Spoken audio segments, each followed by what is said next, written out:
Good morning, Raptor Freaks. Lexi Outs here. Saturday morning, we do Saturday Share the Love Club, and I was not going to do a Share the Love Club for Masai Ujiri until yesterday happened. And I just feel like, there's only a couple people I've done two Share the Love Clubs for. And Masai was one of the very first ones I ever did. I think I did the team, Masai, and Nick as the first three Share the Love Clubs I ever did. I did two for Scotty. I did kind of two for RJ also, because I did one for RJ and his dad, and then I did one for RJ this summer. But yeah, I didn't want to do another Share the Love Club for Masai like this anytime soon. Yeah, man. Well, we're going to do a little bit of two things on this channel today. We're going to talk about how great Masai Ujiri is and exactly what he did for the country of Canada, the city of Toronto, the team, the Raptors. And we're also going to dissect the Pelly press conference yesterday a bit more and talk about that a bit more and what is true and what is reality in this situation. Because, you can read between the lines on a lot of this stuff. And I know yesterday on my stream, I was defending Keith Pelly. Well, I wish I hadn't. I really do wish I hadn't. It's weird, man. It's like that man's voice changed yesterday. In all the interviews I heard with him, whether he was at 905 sitting in the broadcast booth, where he was just on TV or introducing himself and stuff like that, he had a different cadence to his voice. It was a little bit more friendly. He put on his villain voice yesterday. Like, seriously, could you tell that he was kind of putting in a little extra into his fucking voice? That piece of shit, Keith Pelly. In some ways, he was putting some Vince McMahon fucking I'm a piece of shit CEO kind of growl into his voice. Even the idiot who announced him sounded like some sort of weird ass, like corporate clone of him with their gross voice. CEO Keith Pelly's coming out here to talk to you. He's a little troll piece of shit. That motherfucker. Yeah, I mean, seriously, his voice sounded like anger and meanness and like a nasty person. Nasty, nasty voice you've got, Keith Pelly. Very, very nasty. And in some ways, he gloated about what he was there to do that day. Seriously, if you really pay attention to that press conference, at the very end of the press conference, he's smiling like he fucking did something that was really good or something like that. He was smiling. And he said, and even gleefully saying, like, he started the press conference with, "I'm really sorry to drag you out for this on your Canadian Day long weekend." And then at the end, he said, "Once again, sorry for ruining your long weekend." Fucking piece of shit, douchebag looking motherfucker. Fucking piece of shit, douchebag motherfucker. Now, you fell on the sword, Fred, yesterday. You went ahead and said, "It was my decision along with the MLSE board to do this." Motherfucker, this is not your decision. We know this.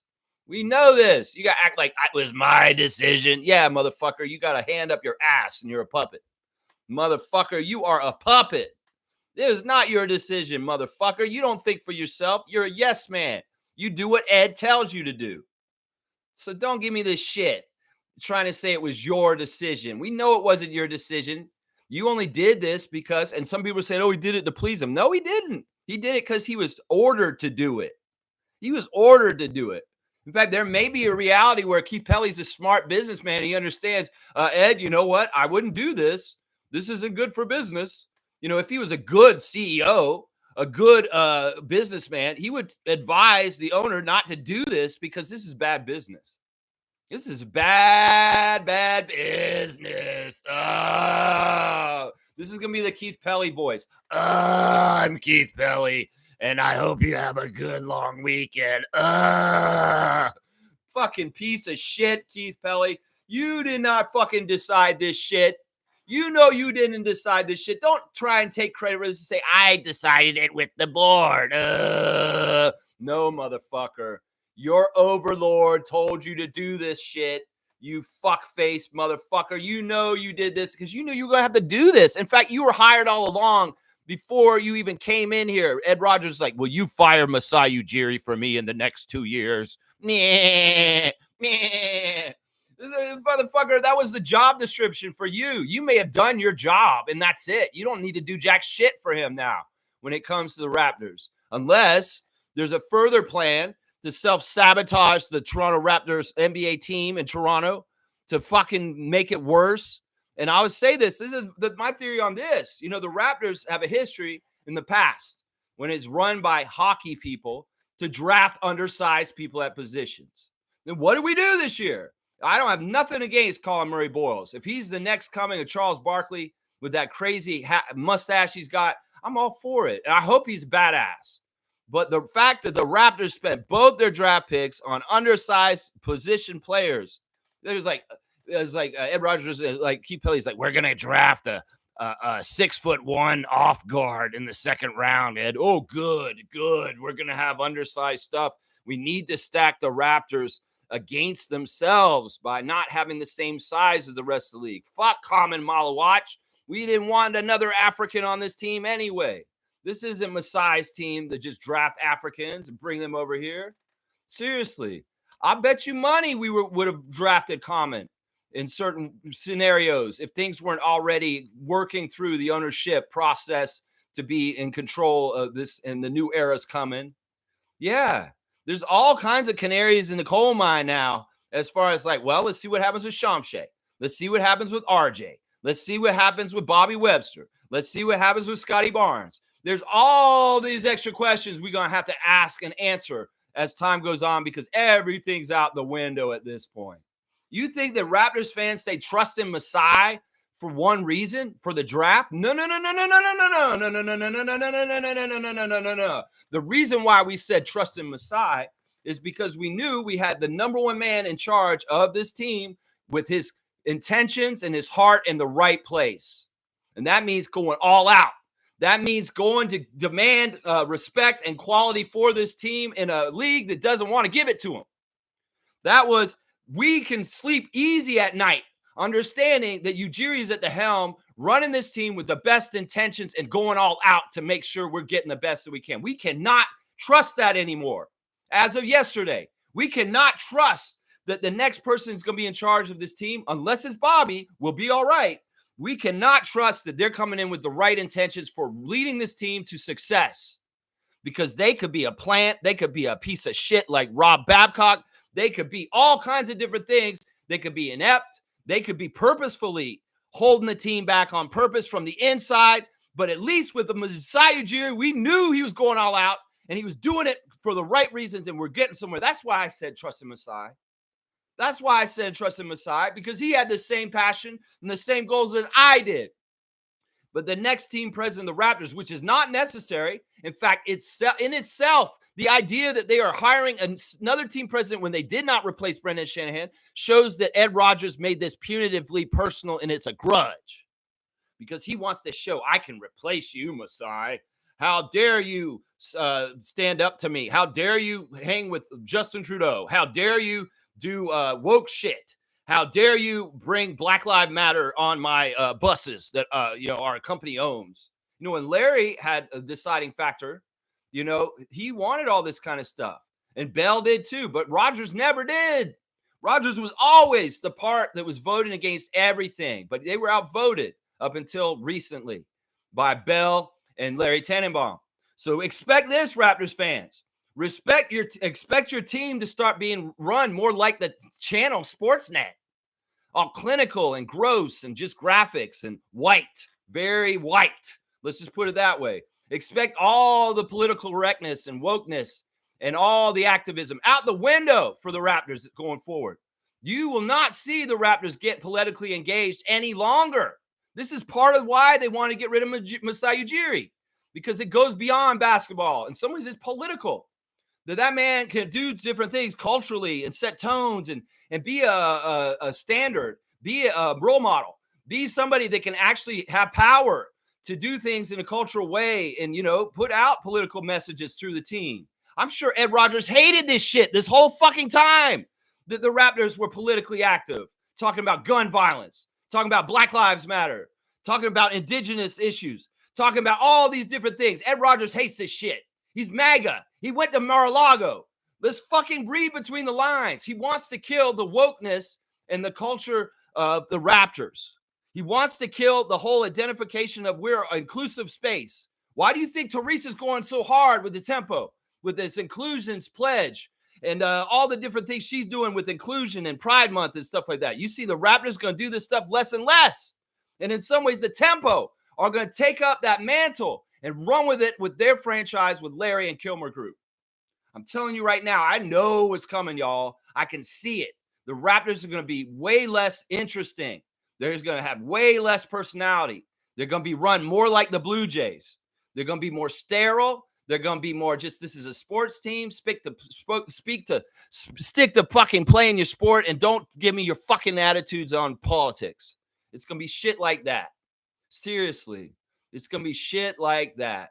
I'm telling you right now, I have a lot to say about this, and I'm worried about this team because I don't trust what's going to happen next. I do not trust it at all. And in fact, when you have an owner that actively, his intentions aren't the best. I'm going to tell this right now. If he cares about money first, if that's the thing he cares about the most, well, you know what? We're going to look at a graph over the years to come. The whole time Masai Ujiri was on this team, running this team, the graph of how the value of the Toronto Raptors franchise went whoop, right on up to like $4 billion or something like that current right now. Expect that price to drop like fucking crazy. I mean, we were so badass with our branding under Masai that we were making money more even when we were losing. We could go to Tampa. We could have all this crazy ass shit happening in the last 5 years. Did the Raptors devalue as a franchise? No, they did not. They became more valuable under Ujiri right up until the end yesterday. But I'm going to tell you right now, not only is the Raptors brand going to drop in value, that Ed Rogers is going to lose money for making his stupid ass petty grudge decision yesterday, that not only that is his fucking telecommunication property is going to go downhill too, because they got calls out of the ass yesterday. People canceling their Rogers. In fact, add me to the list. In fact, you want the straight goods on Canadian goods on this one? Go get Freedom Mobile. Get Freedom Mobile for your phone and your internet. They were going to be acquired by Rogers. Yeah, because Freedom Mobile was owned by Shaw a couple of years ago. But the competition committee said, nah, this is too monopolistic. And Rogers can't be owning Freedom Mobile also. So they blocked it. And a French-Canadian company called Quebecer bought Freedom Mobile, and they own it to today. And they offer you internet service. So call Rogers, call them and fucking tell them exactly how you feel about Masai. Say it. Yeah, I'm getting out of here because of Masai, motherfucker. And we know what this is. And this is the thing. He will hurt in his bottom line. You know, you're a horrible businessman, just like your friend Donald Trump. Everything you touch will turn to fucking shit. The only way that you are successful with Rogers is it's a monopoly. And you have a fucking monopoly on that industry in certain ways around Canada. You wanted to tighten it up and make it even more monopolistic. Well, that's the thing, man. The power of the people is in the power of money. And if people want to be pissed off at Keith Pelly and Ed Rogers right now, you cancel all your Rogers accounts right now. You do it. Make them feel it. And they'll realize they stepped in dog doo-doo yesterday when they made a personal grudge decision to get rid of a man who had not done anything wrong with his job. Did they list a single damn reason for why they did this yesterday that made any fucking sense? No, they did not. Keith Pelly couldn't answer the questions. And I want to give props to the sports media in Toronto for actually coming out and doing a pretty good job yesterday, holding his toes to the fire, for actually asking some questions. I mean, even Aaron Rose acted like a journalist yesterday and asking hard-hitting questions. I appreciate that because in some ways you could tell the energy from the press was like, we like Masai. We respect Masai. We understand what Masai did. And I don't understand why Keith Pelly and Ed Rogers can't fucking understand this, get outside their own goddamn egos to fucking understand the whole big picture on this. Because the only thing that fucking matters to Ed Rogers is he has a grudge against Masai, a man he could not control for years. And he couldn't control because he was outvoted on the MLSE board. But once he could vote and control the board himself, he fucking made this decision immediately and for no good reason. They asked Keith Pelly yesterday multiple times, why is this happening? And he didn't give any kind of straight ass answer. He did lawyer speak. He did corporate bullshit. I'm a corporate. Well, he's established a culture here and we're going to have to see if it can stick. Well, I know you're going to take apart part of that culture Anything that's diversity and fucking wokeness, you're going to take care of all that and put it out with your fucking MAGA fucking boss and bullshit. I'm sure Ed Rogers hated that shit all along, man. And the signs of the changes are coming, man. We saw them in the last season. If you open your eyes, you could see them. You could see them. Giants of Africa did not get the proper funding for their night last season. Usually that is an extravaganza with all kinds of different things, and they go all out. In some ways, when Larry had the purse strings, Larry said, yes, Masai, I love what you're doing. You're building the brand so wonderfully. You're causing more profits for this company. But no, Ed Rogers didn't want no Giants of Africa. In fact, what were we supposed to do last season for Giants of Africa? We were supposed to put on blast Dikembe Mutombo.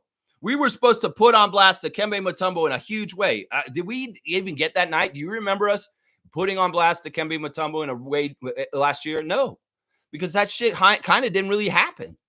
Giants of Africa night came and it was whimpered. There was no funding for it. There was no putting into it because in some ways the purse strings were closed up on Masai Ujiri already last year.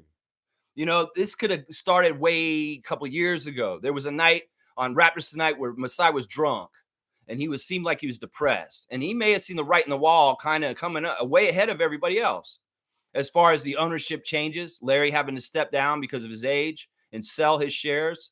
You know, the whole thing that really accelerated this whole thing was Bell being a piece of shit company that isn't managed right and fucking having to sell their shares to keep a profit and to stay a business. Fuck you, Bell, for being an idiot and not being able to stay your part in the ownership group of the Raptors. Because that was the thing that just was the last straw. And in some ways, you know, last year, even though Masai was around smiling and still a figurehead, you know, Bobby was taking more of the duties already. And in some ways, you know, Masai knew the writing was on the wall. The shoe was going to fall.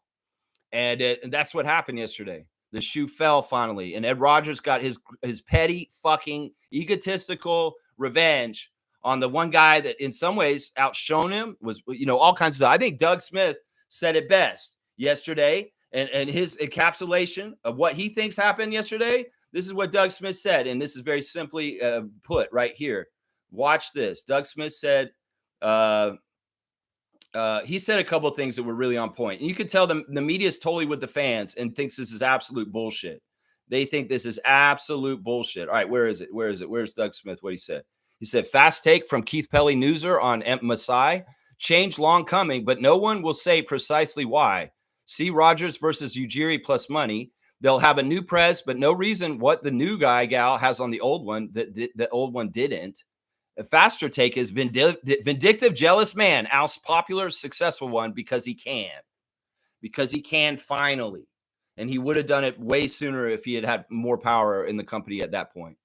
It's just that as soon as he got the final power, we talked about this. We talked about this for a couple of years. That it may be inevitable that Ed Rogers is going to take Masai Ujiri away from our team. We knew this shit was coming for years. And that's why we're not stupid. That's why y'all can't put this fucking press conference on and try and fool anybody. All the Raptors fans knew this kind of shit was a problem, that there was a vendetta. And, you know, Masai, power to him for being a bigger man and saying, no, there's no issue with me and Ed Rogers and stuff like that. In some ways, that was him doing damage control to not make it even more inflamed and worse. You know, no, don't go at Ed Rogers for me, guys. Don't go at him for me. You know, I'm sure he's fine with us going at him for now. But like afterwards, it's like in some ways he wanted to keep that relationship good because he did really want to stay. There's all the signs in the world that Masai did not want to leave right now, guys. Seriously. And this is the thing. You'll notice Keith Pelly didn't say in the press conference that he cost too much. This is not a cost-cutting. This is not a cost-cutting move. You know why you can't say that? You know why you can't say that? Because I'll bet you money. They're still going to pay Masai his money for this year. He's going to sit at home. Because I'll bet you, if I was Masai, I'd take the year off, take a vacation, recharge, spend the time with your family. You earned it. You're a badass. Take that year off and take your $15 million from Ed Rogers still. Because that's why Keith Pelly can't say this is a cost-cutting move because we wanted to cut costs. Because they are going to still fucking have to pay him because it's a contract. And in some ways, Masai didn't do anything wrong or anything, and they're parting ways. He won't be running the team, but they're still going to fucking pay him. Watch. And that's the craziest shit about it. If Raptors fans more mainstream understood this, that we're going to still pay Masai the money for this year, and he's going to have to be paid anyway, but we're not going to get to utilize him for the services. You telling me this is good business, Ed Rogers? You telling me that this is smart business for your team? Because that's the thing. Keith Pelley, you could have easily said this is a cost-cutting move because we're cutting his salary. You couldn't say that because you're not going to cut his salary because you're going to have to fucking legally pay him. Yeah. And if you guys don't see Masai take another job and go somewhere else, this may be why. Is because he's going to take the money from Ed and sit for a year, and he may come back next year. There's a lot of speculation that Masai may be involved with Tim Lewicki in the expansion team for Seattle Supersonics. In some ways, I like the idea of that. If he is going to stay in the NBA, I'd rather it be with that kind of a situation because in some ways, that's where he does best. And in some ways, it's the Western Conference. And also, I like the Sonics team. And I could root for an expansion Sonics team coming back, being led by Masai Ujiri, a lot better than Masai Ujiri running the Lakers. Let's just put it that way. So, yeah, there's a lot to unpack here. Like he couldn't say Masai did a bad job. No, you couldn't say that. Why are you firing him? Why are you parting ways with Masai? Well, he's done such a good job. He set everything up. Now we don't need him. It's like, well, yo, fucker, you don't understand how much you need him. You don't understand how much you need him. He's an essence. He's a presence. He's a respected person in the NBA. And in some ways, the respect level for our team just went out the window. In some ways, what Masai did when he came here with We the North was he demanded respect for the Toronto Raptors team around the league, demanded respect for the Toronto Raptors in our own city, in our own country, in the world of hockey, that demanded respect for our team across the league with the players and the owners and the GMs and the coaches and the officials like Adam Silver. He was respect. He was a bona fide, you say you want superstars around this team. Well, one of the biggest superstars in MLSE, Keith Pelley, was Masai Ujiri. You dumbass. And this guy is so loyal and so successful and didn't do anything fucking wrong to get to this point other than he's a successful black man in a position of power in the NBA, and he has a racist-ass piece of shit, egotistical Nepo baby as a boss. That's all this shit is, guys. There's nothing that Masai did that was wrong for him to lose his job yesterday. And he didn't want to lose his job. They're going to say he wanted part amicably. They're going to make up all kinds of shit. They're trying to say, oh, he was doing too much extracurricular stuff. Well, you could say that. That's a reason. Oh, he was too involved with Giants of Africa, not focusing on the basketball stuff too. Motherfucker, that man was good at his job. He could do both. And in some ways, that Giants of Africa stuff was building the brand in some ways for the Raptors in a lot of different ways still. But they're going to take that away. Watch. You're going to see Giants of Africa associated with the Raptors ever again? Nope. No, you won't. You will not. They're not going to do that shit after he's gone. Seriously. And that's part of the reason why they want him gone. Because seriously, the racism of this is very much there if you really want to look at it. The press won't talk about it. The mainstream people like William Liu and stuff like that, they won't talk about it, but I will. I will. Because that fucker, Ed Rogers, was at Mar-a-Lago with Donald Trump. And that's all you need to know right there. And I'm glad a lot of the fans and the people in the chat for Keith Pelley's press conference were pointing all this shit out very clearly. And very, very much everybody in Raptors Nation is pretty much on the same page. Even if you're a pessimistic, toxic fan, I think everybody is kind of on the same page. Yeah, this is a fucking stupid ass move. And we think that you're a fucking idiot. Because look, fans will talk about, oh, we let Fred walk for nothing. Oh my gosh, what do we get for this player? Or we let these players walk for love. We just let a fucking generational, one of the greatest NBA executives in the history of the NBA walk for nothing. You think that's good business, Keith Pelley? You piece of shit idiot. Oh, he has got a legacy. Oh, what the fuck, man? This is the weirdest Share the Love Club ever. Because in some ways, I have so much love and respect for Masai Ujiri and so much hate and anger and disrespect for Ed Rogers. That's right. You can get in the way, Keith Pelley, and say you're the fucking one who decided. It's bullshit, motherfucker. You've got a big hole in your asshole, and there's a motherfucking Ed Rogers hand up it.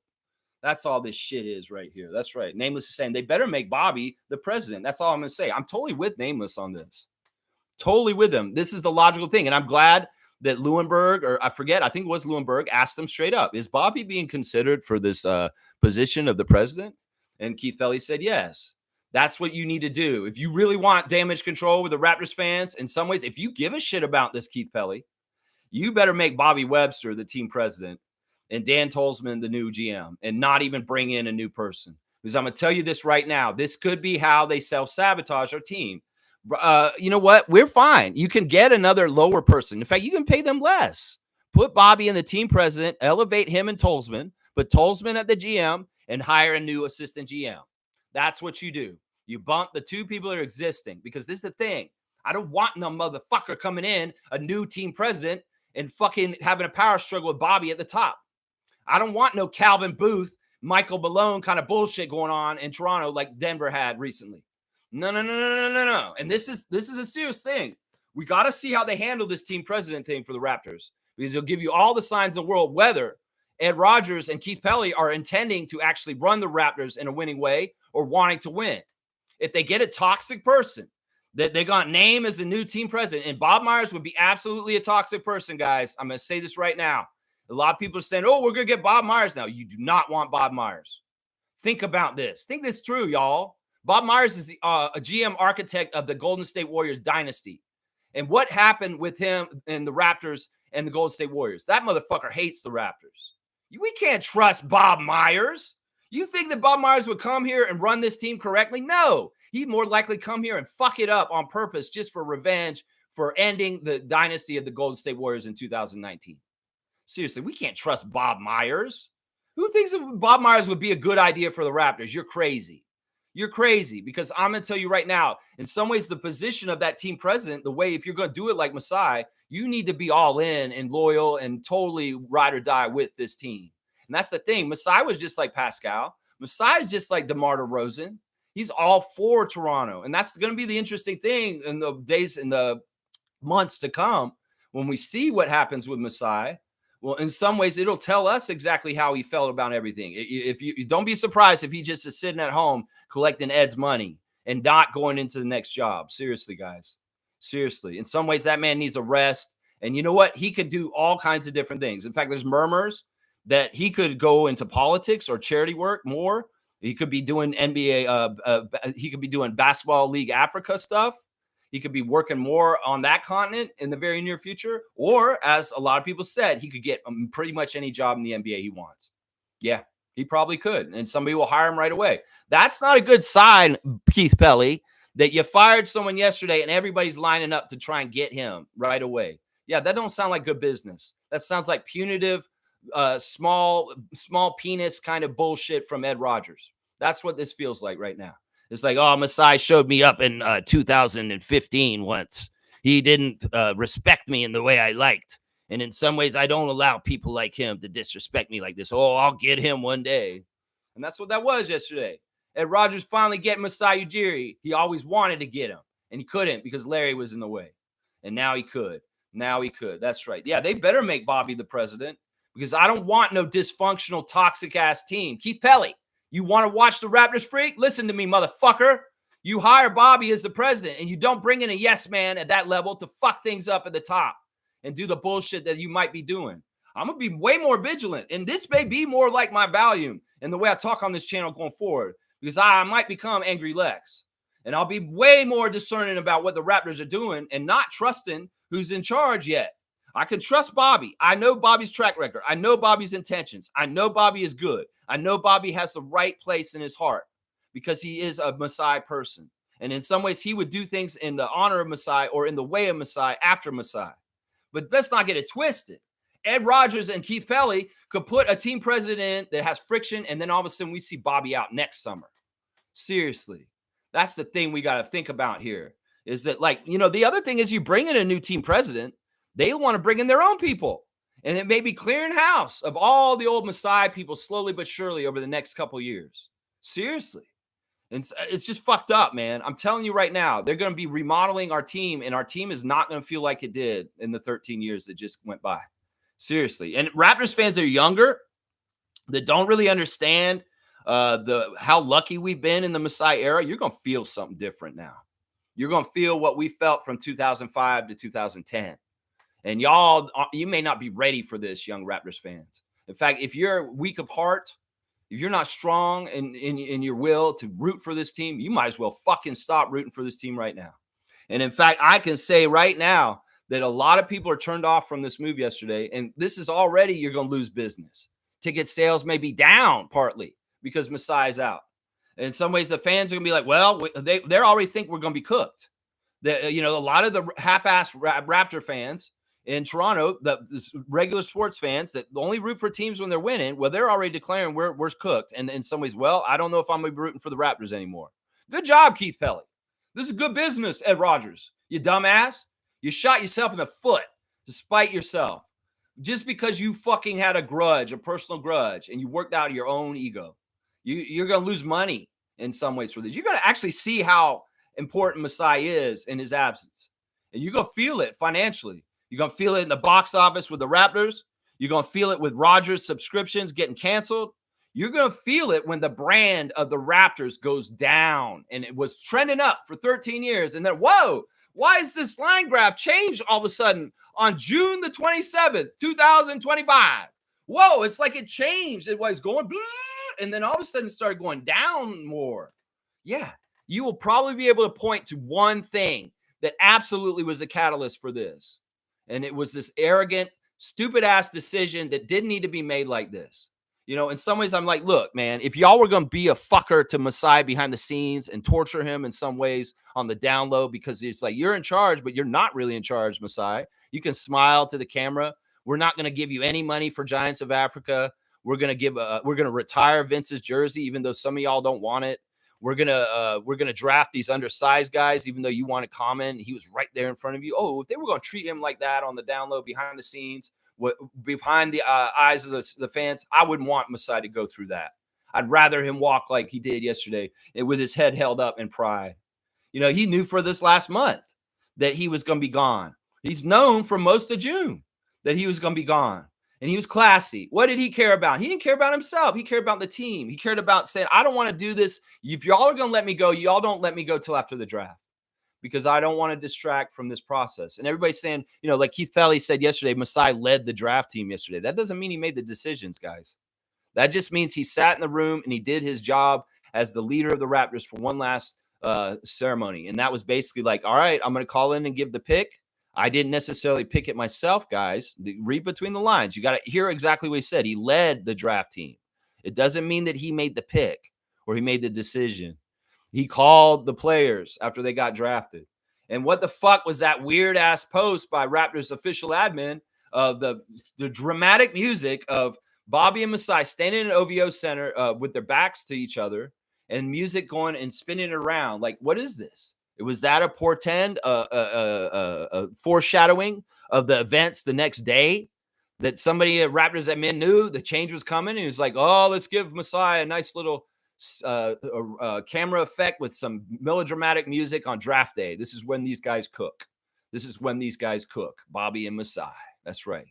Yeah, there's a lot of things. If you really look through between the lines, you can see a lot of this bullshit clearly. If you really fucking look between the lines. Seriously, even Michael Grange yesterday, kudos to you. Kudos to you in some ways, asking some tough questions and maybe not even giving a fuck about his job. It's like Michael's like, I don't give a shit. I'm going to ask you a question, Keith Pelly, that might make you pissed off. And Ed also. In some ways, it's crazy. I mean, also, you could read it as like, Michael Grange is tweeting yesterday, you can lay the responsibility for the dismissal of Masai Ujiri squarely at the feet of Ed Rogers. And in some ways, you can look at it two ways. Michael Grange has been the dirty work mouthpiece for Ed Rogers for a few years now. He's overtoned in some of his articles and his tweets in different places. Well, Masai may be in trouble when the ownership changes and Larry's out and Ed Rogers is in charge. Yeah, how do you know that? Well, Ed Rogers is telling me to say this and to put the pressure on Masai Ujiri. And in some ways, it's like, Ed Rogers is an egomaniac, just like Trump. And he doesn't want people to, he doesn't want people to necessarily exactly point to him for this happening. They know, we can read between the lines, but he does also. And that's why I think in some ways Michael Grange may tweet, you can blame Ed Rogers for this. It's not necessarily Michael Grange coming at him too. It's also like, hey, I'm announcing for my king his the royal declaration that he has ousted Masai Ujiri from his court. And I want you to know that it was him. That's right. He wants you to know it was him. And I'm the mouthpiece that tells you it was him. It's that kind of shit right there. Nako's saying, Keith Pelly talks about Masai having a legacy and not even 20 minutes later says legacies are reserved for Shakespeare and Churchill. What a dick. Yeah, listen, motherfucker. we all have a legacy to a degree. It just depends on whether you're well known enough to have a fucking legacy that's a mainstream and millions of people know who you are. Well, the millions of people know you are Keith Pelly, and whether you like it or not, you can say you don't have a legacy, motherfucker, but you do. You do, bitch. You got one yesterday, and it goes along with people like Ballard and Petty and Babcock. Yeah, you go in that category, and you'll be forever remembered for this, because you know what you did yesterday? You didn't just hurt Masai Ujiri, you hurt all of Raptors Nation. You actually added dismay and sadness and stress to millions of people yesterday. And, when people go through shit like that, they don't forget this kind of shit. So, in some ways, you could be a nameless, faceless piece of shit, hitman, shark, corporate piece of shit that was hired specifically for this one job. In fact, this is the one main thing Ed hired him to do. I'm going to tell you that right now. Forget about the shit with Shanahan, the Leafs, or anything else. The pet project Keith Pelly had when he was hired as the MLSE CEO is you're going to fire Masai Ujiri for Ed Rogers. That's priority number one. So it's like, look, man, you're going to have a legacy whether you like it or not. You could come on there and say, I don't get a legacy because who am I? Well, you are someone, motherfucker. And some people saw you for the first time in their lives yesterday, and they will always associate you with what you did yesterday. They always will. And in fact, I think it's pretty majority. I'd say it's like 97% of Raptors Nation hates your ass. And Masai was so popular, and we understand what he gave to us and what he did for this country, this city, this team, that, you're the antithesis, bro. You're like Rab Babcock fucking trading Vince Carter for jack shit to New Jersey. This is that kind of level bullshit. You can look at how people think about Rob Babcock, even though he's passed away, sad. In some ways, he was just an idiot, not really a malicious guy, just an idiot. And but you can see that, and that will be what your legacy is, motherfucker. Yeah, you're gonna say you don't have no legacy, but you know what you do? You do, and you're gonna go on that list like Harold Ballard, and all those fucking like Richard Petty for being a fucking piece of shit sports executive in this city that was not, a hatchet man. And in some ways, you did your job, bro. And in some ways, you will be known for this forever now. Now, as we go, if you guys continue to treat the Raptors like an old car in the yard and take spare parts of it and strip it down to nothing and try and decimate it to a non-competitive stature, well, I'll be keeping track and keeping score here, and I'll be pointing all this shit out with my eyes wide open and not falling for your fucking bullshit. And we'll keep Raptors Nation informed properly on all of this shit. That's right. Yeah, legacy. Yeah, great people have legacies, but bad people do too. And Masai Ujiri's legacy is strong forever. You have to think about it, man. The Raptors, the Blue Jays, their championships are around black men. Cito Gaston, in some ways, is a big, huge reason why the Blue Jays won 2 World Series. And in some ways, he's been maligned by some people for certain reasons and different things and stuff like that. But still, the Blue Jays period of most successful baseball is aligned with Cito Gaston. And in some ways, some people that didn't like Cito may have mistreated him or talked bad about him. And people are going to do that about Masai too right now.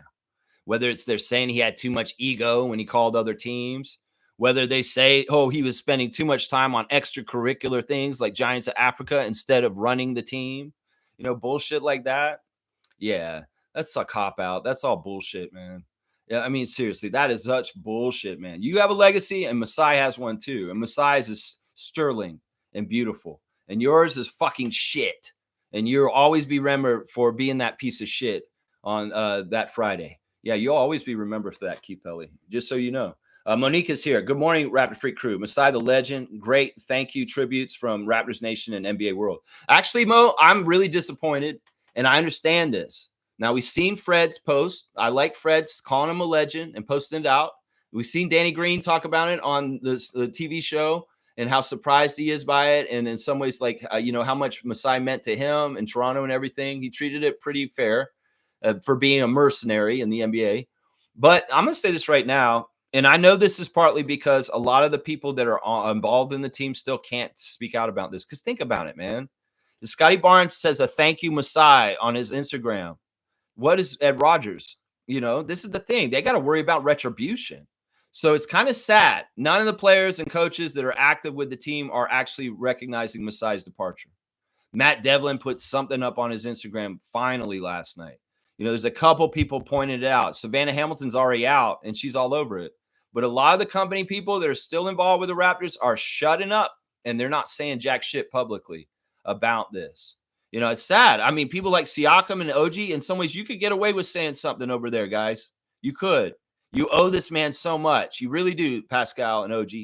So why the fuck aren't you saying something like Fred? That's what I would say. There should be way more tributes, honestly. And you can really tell the people that are still involved in MLSE and on the Raptors, well, they're shutting up and they don't want to say nothing because they know the boss is a piece of shit and he hates Masai. And he may be judging them for showing any support for the guy outgoing. So, yeah, I'm disappointed by this. I wish there were more tributes. There's a lot of glowing things being said about Masai Ujiri in a lot of places, but it's not by Raptors people because they fear for reprisal from the fucking piece of shit owner. Does that make sense? It's fucking crazy. Seriously. I mean, I'll go look at the Instagrams. Yeah, Oshai's got diapers. He got diapers sent to him because he got baby now, and he's got pictures of cats. He ain't saying shit.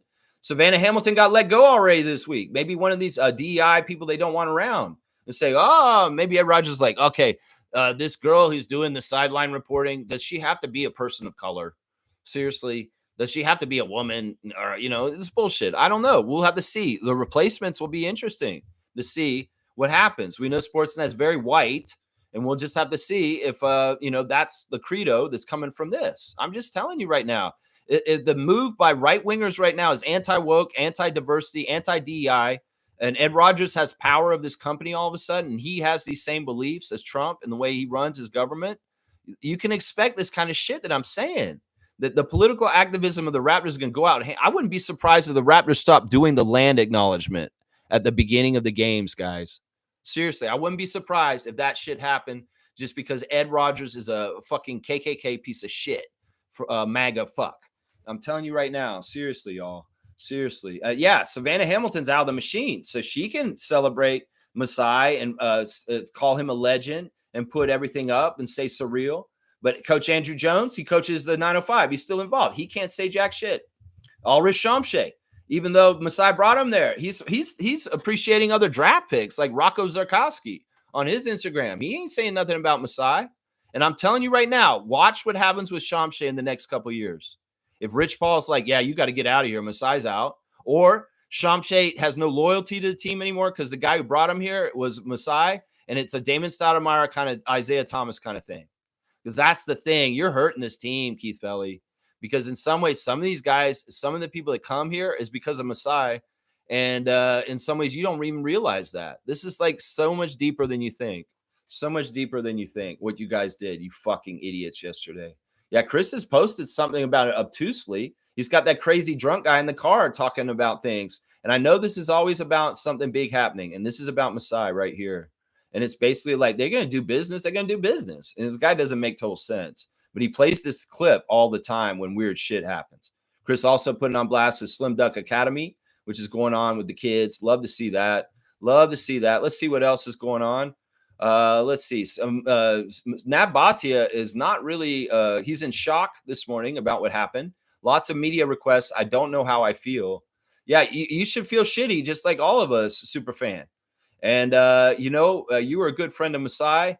And, this is the other thing, Monique. One of the best tributes that has come out from Masai is from Justin Trudeau. It's like the former prime minister gave a better tribute to Masai Ujiri than the team did. Honestly, that's the damn truth. And think about this. Like Masai's close friends with Justin Trudeau, close friends with Barack Obama. It's political. I'm telling you right now, part of him getting let go yesterday is political because it's a certain side that's punitive and hateful, the right-wing side. And this is a punitive move that happened yesterday, guys. This is just like Trump getting all the people in the federal government fired because half the time, federal government employees are people of color, minorities, and people that, some of them are getting jobs, and that's part of helping them get more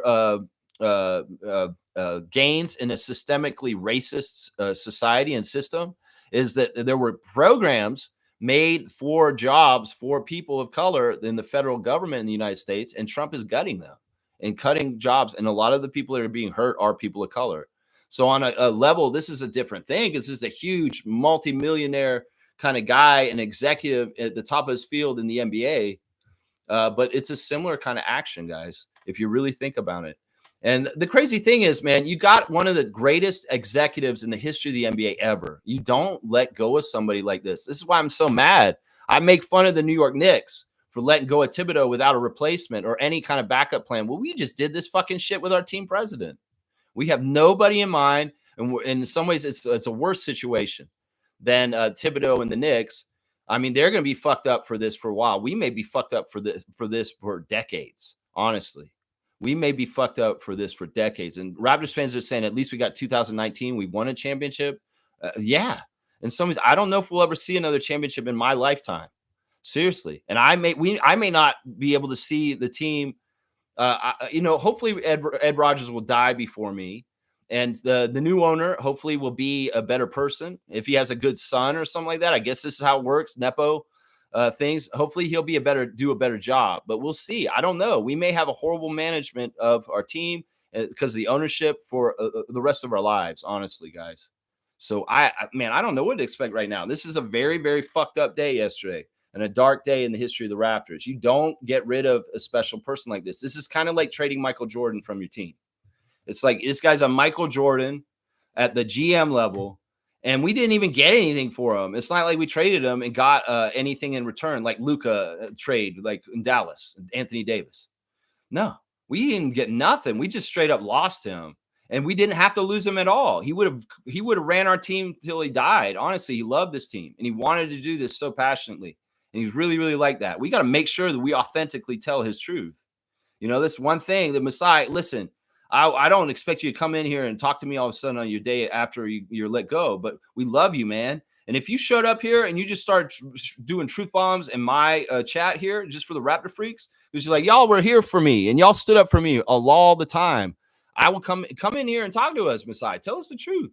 Seriously, because we stood for you. And your authenticity is an authenticity that we share. And Keith Pelly has no idea what being authentic is. And Ed Rogers, he's just a piece of shit egomaniac who is punitive. That's right, man. I wish that there was better tributes out there, Mo. I wish there was. Some people can't say jack shit because of where they are. That's right. Let's see. What else is going on in the chat? Good to see so many comments in the chat today. Fiercey's here. She's saying, good morning, fam. Sad period for Raptors culture. No proper send-off. No chance to hear Masai's words. No respect, no class. Horrendous press conference. I cursed so much on the stream. Yeah, and I mean, it was very, like, everybody, that chat was out of pocket. It was crazy. It was so crazy. Isaac Campbell got banned by the Raptors from their official account, at least temporarily. I'm going to say this right now, Isaac. I got that happen to me too. Remember? I got banned from the chat too once during the Raptors press conference. Well, it's temporary. You'll get back in. But Isaac's a real one. He was in there saying boycott Rodgers like crazy, spamming it. Oh, Isaac, you're awesome. But there was a lot of people in there speaking the truth and really putting it out there like crazy. There were a couple of bots that came in there and say, don't boycott Rodgers. No, that's not what we want you to do. No, don't boycott Rodgers. It's not Rodgers' fault. Bullshit, it's Rodgers' fault, motherfucker. You say, it's MLSE board's decision? Who the fuck do you think is MLSE board at this point, you dumbass? Seriously. Anybody's trying to cover for Rodgers, people are saying, no, don't boycott Rodgers. Boycotting Rodgers won't do anything. Bullshit, motherfucker. Bullshit, motherfucker. Enough of us boycott Rodgers. He's going to feel it. He's going to feel it this way. Oh, yeah, he is.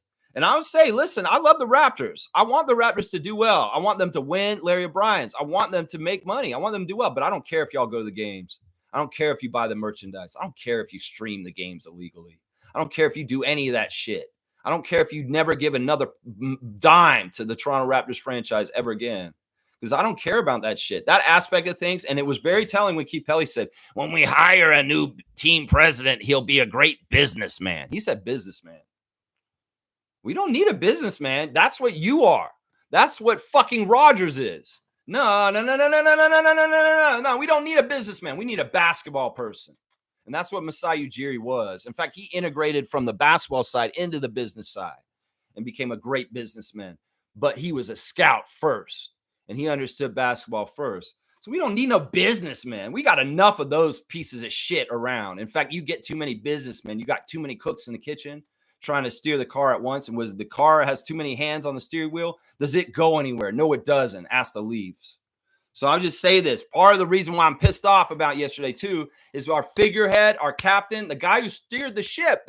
The buck stops here. The one cook in the kitchen that had the whole grand vision and was in charge, the end all be all, the one who was able to sail the Raptors ship in the direction it was going unhindered by anybody else because he was the one who's charged. Well, now it's going to be murky. There'll be Bobby, there'll be a team president, and there'll be Keith Pelly, and then there'll be fuckface owner in the back hiding in the shadows like a creep, Ed Rogers. There are going to be all these egos trying to run the team in different ways, and this is not healthy, guys. This is not healthy. And that's why Masai was so badass for us, because one of the biggest hangups for a lot of NBA franchises is too many cooks in the kitchen. And, well, we had one great chef, master chef, Gordon Ramsay, Michelin star kind of fucking chef. And we showed him the door yesterday. And now we may have a little contingency of different people with different ideas, and they'll be fighting, and we won't get shit done correctly because there won't be a pure, true number one leader of the Raptors franchise. We have to understand this, that this is a danger. And this is why we need Bobby to be the president. And in some ways, if he has to answer Keith Pelly, yeah, we understand that. But in some ways, you need to fucking let him run the basketball side of things, and you need to fuck off, Keith Pelly, is what I got to say right there. Yeah. Yeah, no proper send-off. Well, listen, we're going to do this right. In some ways, we're sending him off today. He did say yesterday, Keith Pelly said, I'm sure you'll hear from Masai Ujiri at some point. We'll hear from him. I know we will. We'll hear an interview. There'll be some sort of interview, sit down somewhere. George Strombolopoulos, come out of fucking retirement and do an hour with Masai. He'll tell us everything. Seriously. You know, we'll figure this out. I'm sure we're going to get more details, and we will hear from Masai at some point. We will. He's going to do a podcast. He's going to do an interview. He could be in a new job, accepting a new job. I don't know. We'll hear from him at some point. And you know what? The proper send-off, it may not happen right away, but I'm hoping we can get something together. I mean, even if it isn't through Rogers and fucking MLSE and the Raptors, I hope Teresa Resch and Larry and them get something together and they have Masai come to a tempo game and get the applause there at least. Even if Ed Rogers secretly and silently blacklists Masai Ujiri from being involved in Raptors things in the future. That's what I'm saying right there. You know, we'll get him his send-off eventually at some point, somehow, some way. And even if, you know, if we win our second championship, God willing, we will. And that was the one thing I knew I trusted Masai, is that he wanted that bad just like me. You know, he's going to have that feeling of happiness, even though he didn't get the chance to get there himself. So hopefully the thing that he's got together that Keith Pelly feels so good about, that he doesn't need Masai anymore to help with anymore, is actually true. And we do actually build with this young core to our second NBA championship, and that Masai's fingerprints will be on this one still. And he can still get some satisfaction detached away from the team, a little bit robbed of it once again by a fucking racist white man. And get that smile and that happiness of the Raptors winning and being successful again. That's what I hope, man. That's what I hope right there. Most saying nameless. I think we can all agree on Bobby. Yeah. We don't need anything else because it will be dysfunctional, toxic, and it could be a real problem. Let's just put it that way. I mean, they could put somebody in that position just to be a kind of disruptor. You know, I'm telling you right now, when I say trust in Masai, I trust in the energy at the top is pushing us in the right direction. You can have different kinds of people in charge for team president. You could have a person that's got a track record, but they're like kind of like they don't have a passion. They're like, I'm a good GM. I've done a good job in the NBA. I know how to run business. I know how to run an NBA team. But do you give a shit about winning the championship and doing everything to your power like Masai did? That's the question. You could put somebody in that job, and if they don't care about it as much as Masai did, then we're not getting the same energy of pushing us as the leader at the top.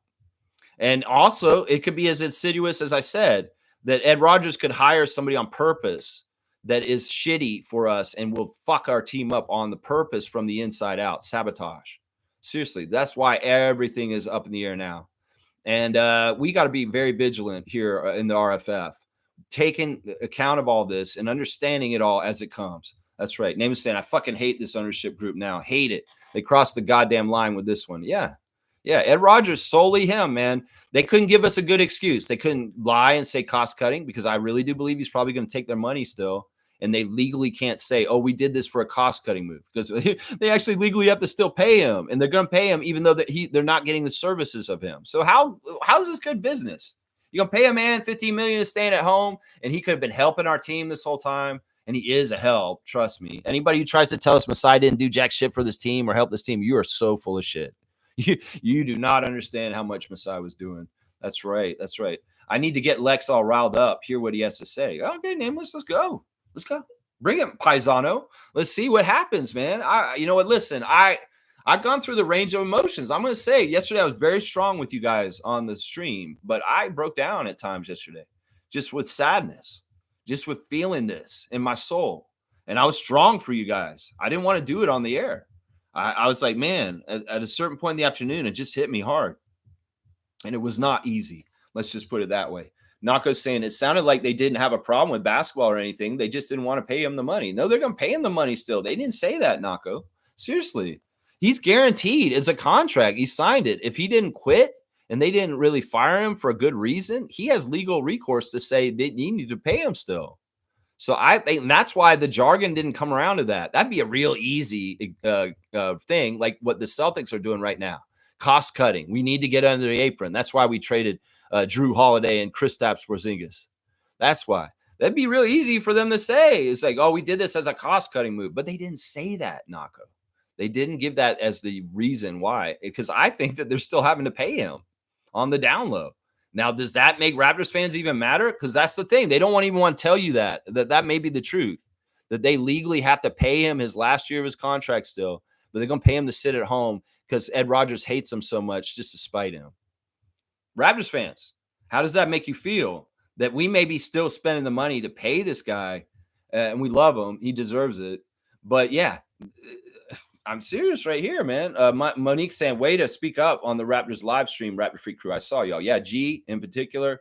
G, Isaac, Fiercey, all kinds of RFF in there with all kinds of other people in there too. And I think, like I said, this is a weird situation where the diehards, the passionate, positive fans that really love this team and have their heart in the right place like us, and even the toxic fans, the ones that are kind of little shits, we could all get on the same page on this one and coming at Ed Rogers. And because we all love Masai and we all get just how much Masai Ujiri was a huge part of why the Raptors won the championship. We all get this. We all get this. That's right. Name is saying it could be just natural course of events. Maybe it's just Bobby's time. I'm confident that his time under the tutelage of Ujiri will bear fruit. Yeah, Bobby's going to be fine. And they did amp up Bobby being more present in doing GM stuff. I thought it was so weird that they did these midnight conferences where they, after the draft picks, and Bobby did the first night and then Dan did the second night. And it's like they were explaining why they did the draft picks. Like in some ways that was weird. That's a read between the lines. Did we ever do this before? Like, do y'all remember somebody getting on at midnight to explain why we drafted Christian Coloco? No, they never did these midnight press conferences. I feel like there's a lot of insecurity in MLSE with Rogers in charge now. And in some ways he wants to try and write the narrative. And in some ways, like, I'm telling you right now, guys, the Colin Murray Boyle pick may really work out and be the right thing, but that was a power struggle right there. That was a power struggle with Masai and Ed Rogers. And, you know, think about it. Seriously, think about it, man. If it's like Ed Rogers was sick of us getting African players all the time. And like, you know, even if we had Malawatch and we wanted to get Malawatch like a couple months ago when Masai was still okay. But this month things changed. They got their 5 together. The Hello and Welcome podcast, Bobby said he had his 5. In some ways, Bobby gave a couple little tells about what was going on, even though, you know, he was very coy about it and he didn't really kind of come out and say it. But there's a little bit of like, if you go back and rewatch Hello and Welcome, you can get some of the weird vibes that, you know, Bobby's coming into being more prominent and more powerful for the team. And in some ways, you know, him being a part of more of the press conferences and Dan being more a part of the press conferences and Masai not as much. These were starting the shift. That was the shift right there. That was part of the shift right there. That was part of the shift. That's right. Bobby's going to be great. Bobby is very, very smart. And in some ways, we got to trust in Bobby at least. And hopefully he can do his job unhindered without Rogers meddling. That's a big part of it right there. That's a big part of it right there. Maybe Bobby was always the plan. I hope so. I mean, he did say they're giving him a chance, but I wouldn't put it past him. And this is why we need to watch their decisions, because we can suss out the energy if it's intending to be nice and positive and helpful for the Raptors to be successful, or if it's getting in the way. Because this is the thing, Raptors fans, y'all are idiots. Y'all thought that Masai and Bobby were washed because they couldn't win the championship every year after 2019. Y'all don't have any idea what a crazy ass bad front office can be like. If you were not alive in the 2000s when Vince Carter got traded by Rob Babcock, and you do not understand exactly the depths of hell that we can go to. Masai was a trusting person that we understood had everything in the right places for what he was doing for our team. That all goes out the window as of yesterday. And in some ways, you Raptors fans that only been around the championship and that's it, you are so privileged and entitled, you don't have any idea what suffering is as a Raptors fan. And some of y'all don't have the strong enough heart to be through this. Some of y'all want the purple back. Well, you go ahead and bring the purple back, because it may very well be we're going to be a 20-win team for 10 years coming up. And that's what y'all want. That's what purple symbolizes to me. Seriously, I'll say this over and over again. All y'all that really want the purple, you youngsters and people that are like, I just love the look of the jersey and the dinosaur. I like this back here. I like winning. I like having a top 5 win percentage the whole entire tenure of Masai Ujiri in the NBA. I like shit like that. I like black and red. I like the winning era. And I'm telling you right now, we're going to slip into a bad era. We might as well go straight back to purple. I'm okay. I'm defeated. I'll wave my white flag, guys. Y'all really want purple involved? Well, we're heading that direction as of yesterday because Masai's out. So you guys really wanted to sewer our team and make our team one of the shittiest teams in the league? Well, we're going to that direction if Ed Rogers has his way. Watch. Because, this is the other thing. Think about this.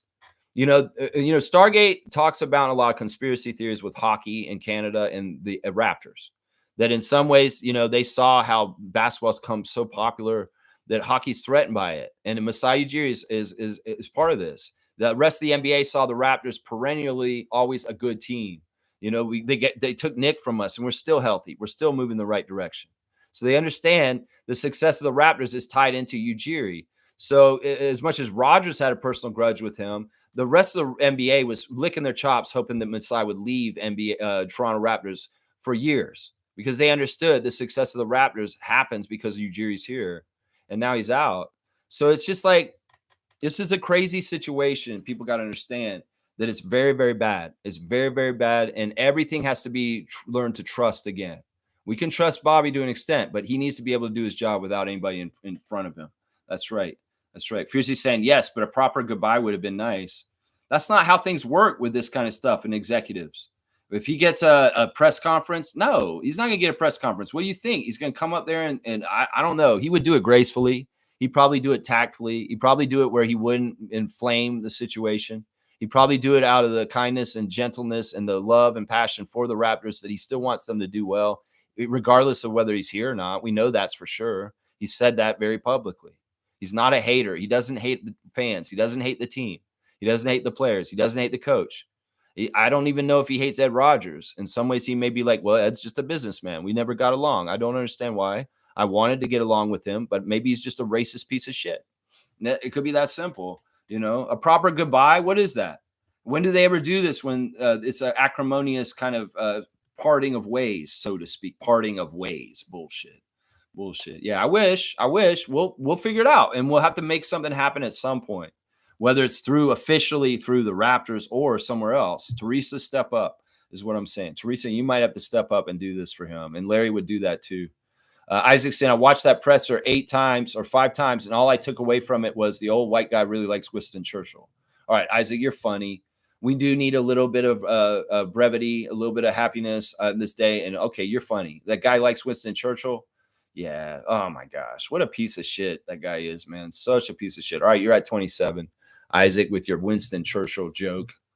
Oh my gosh. Masai used to say, we want Kobe. We want Messi. We want Masai. Well, they can get Masai now because our owner is an idiot and he relinquished him. He had to. This is the thing, man. When we signed Ujiri to this contract that Ed hated so much, that was the biggest free agent signing in that summer. It wasn't a player. It wasn't a coach's hire. It wasn't anything like that. It was the Raptors retaining Masai Ujiri as the person in power of the Raptors. And the rest of the league's laughing at us in a way. It's like, why did the Raptors do this? They have no reason to fire him. He's not unsuccessful. And like, well, there goes the Raptors' chances of competing. And in some ways, I wish they were wrong. In some ways, I wish they were wrong, but we'll see. I mean, in some ways, like I said, hopefully the players have a kind of do it for the Gipper or do it for for him, for Masai. Let's do it for him kind of thing. I hope that energy's coming this year from the players. I really, really do. I really, really do. Nameless saying this whole thing definitely has a certain odor to it. Yeah, it stinks like hell. Man, I knew something was wrong. Like I said, I got up yesterday at 6 a.m. and I was diarrhea and throwing up at the same time. I was like, what the fuck did I eat? No, I didn't realize it had nothing to do with what I ate. It's just that I had foreshadowing of a really sick, awful day. And I was just absolutely sick in my stomach when I woke up that morning. I didn't even know why until I saw it. But I woke up with throwing up and diarrhea yesterday morning when I woke up. I'm like, what the fuck is going on with my body? Oh, man, my body sometimes knows before. It's weird, man. Monique saying my phone was buzzing yesterday from 9 o'clock with messages and calls in reference to Masai. Yeah, thank you for sharing the message from Kimberly. Kimberly saying that there was a shock from Giants of Africa. She's in the office with Masai and works with him daily. And she sent a message to Mo saying basically this is like the Luka trade for us, but it hits really close to home. And but listen, forever we all trust Masai, trust in Masai forever. And I even remember, like, it was kind of sad. Like at the end of your birthday party, Mo, I was speaking to the Giants of Africa ladies at the end of the table, Kimberly and her friend, and I said, "Trust in Masai," and I said it really big and happy. And she kind of had a sad look on her face. So I think that in some ways they may have knew this kind of stuff was happening, but they couldn't publicly kind of let it be known. And it is sad. It sucks, man. It sucks. I'm sure, Mo, you being such an epicenter of Raptors culture, you were getting a lot of calls yesterday with people calling, what the hell just happened, Mo? Give us the scoop. What happened? Because she's going to know. The super fan's going to know.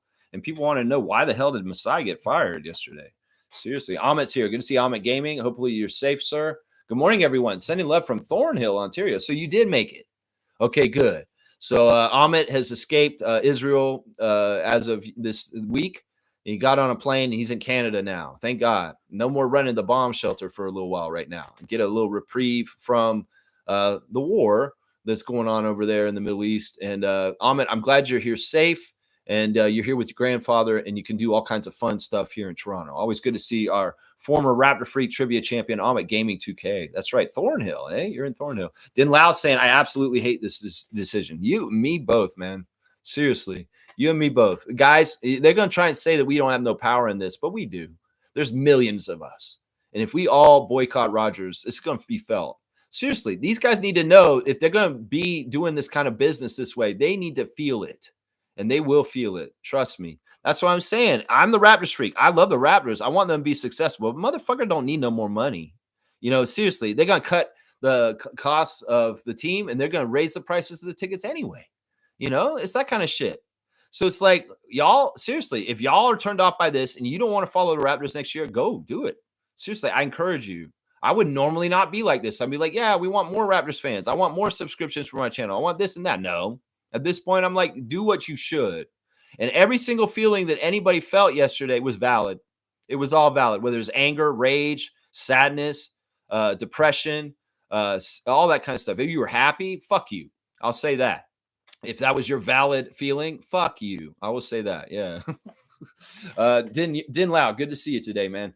Nameless is saying, I think Masai slept with Pelly's wife. She was never the same. Yeah, that's not it. Okay, Nameless, that's not it. No. We know what happened. Seriously. Like, think about this, guys. The evolution of this is Ed Rogers is a racist piece of shit on the down low. He's not anything like his father. He's been an absolute jerk. There was people that work for Rogers that talked about this yesterday in the Discord server. That when he took over for his dad, after his dad died, he fired a lot of very popular management in the Rogers organization. And people that were doing their job exceptionally well, in fact, were superstars. They didn't do anything wrong. He just did it because he could, because he's a punitive little shit. And that's what this is, guys. In some ways, look, it could be that like Masai had power. Masai very much had power. He had power in the NBA. He had power as the GM and as the Raptors, and then the vice president. He had power, and people respected him. In some ways, Ed Rogers wanted to slot himself in the power hierarchy way above him. He couldn't for a long time. His hands were tied. He was chomping at the bit to fucking get rid of Ujiri for years. But he couldn't because of the voting structure, and the MLSE board at that time was balanced. But once he got that power, well, he made the decision. That's why this happened. In some ways, I was thinking this was going to happen next year, guys. When Ujiri's contract was up, they just let it run out and he'd be gone. But no, they didn't even do that. Ed Rogers hates him so much, he cut him a year before his contract is up. He cut him a year before his contract is up. Blackhawks here. Good to see you, Neil. Keith Pelly is just Ed Rogers' bitch on a stick. Yeah, in some ways, you know what? That's part of this job is say, fall on the sword, motherfucker. You take the responsibility for this, because in some ways, that's what you did, Keith Pelly. But we know, we can see through this. You fell on the sword for your lord, Ed Rogers, and you're saying it's your responsibility with the board. But once again, this board at this point is Ed Rogers. They can call it the MLSE board, but it's bullshit. It's a board just like the Rogers board, where he kicked out his siblings and he put yes people on the Rogers board. It's a board like that. So it's like, well, it's not like Bell had a representative. It's like Larry Tannenbaum. You think he's involved in this stuff anymore? No, he's moved on. In some ways, Larry is not as active with the Raptors at this point at all because he's on his way out. So it's like, no, you think Larry Tannenbaum voted to get Masai out yesterday? No, he didn't. You know he didn't. You know he didn't. And the Bell people probably didn't either. I want to say this. Look at the way Rogers handles the Raptors broadcast, and look at the way TSN handles the Raptors broadcast. There's a very stark difference. A lot of people enjoy the TSN broadcast way more than Sportsnet. That's because on the down low, Sportsnet is not trying to sell the NBA product correctly. They care more about selling the Blue Jays. They care more about selling the NHL. And, you can tell in the commercial breaks, it's all hockey and baseball. And there's barely any content that's basketball other than the actual meat of the game that's being shown on that channel. TSN's much better for this. TSN and Bell have open gym. That's another thing we might see go away, guys. Seriously, there may not be a budget for open gym anymore. Open gym started when Masai came here, and it may end with him going. That may be another fallout, a domino from this event yesterday that everybody's going to be very pissed about. If we hear an announcement that open gym will not be coming back next year, you'll know that was a Masai project to build our culture and that Ed Rogers don't want to do anymore, especially since open gym is done by Bell. It's not a Rogers property. So we need to pay attention to that. In some ways, the way that open gym did such a badass season last year may have been because they know the writing's on the wall for them too, guys. Seriously. And if you don't like what I'm saying, well, get angry. Get more angry like I am already.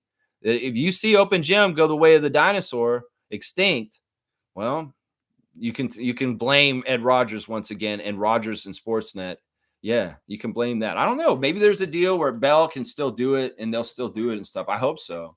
But remember, open gym came with Masai. We the North came with Masai. And let's see how much of this stuff goes out the window because of it. Let's see how much of it does. Yeah, Isaac's got me on blast. I love it.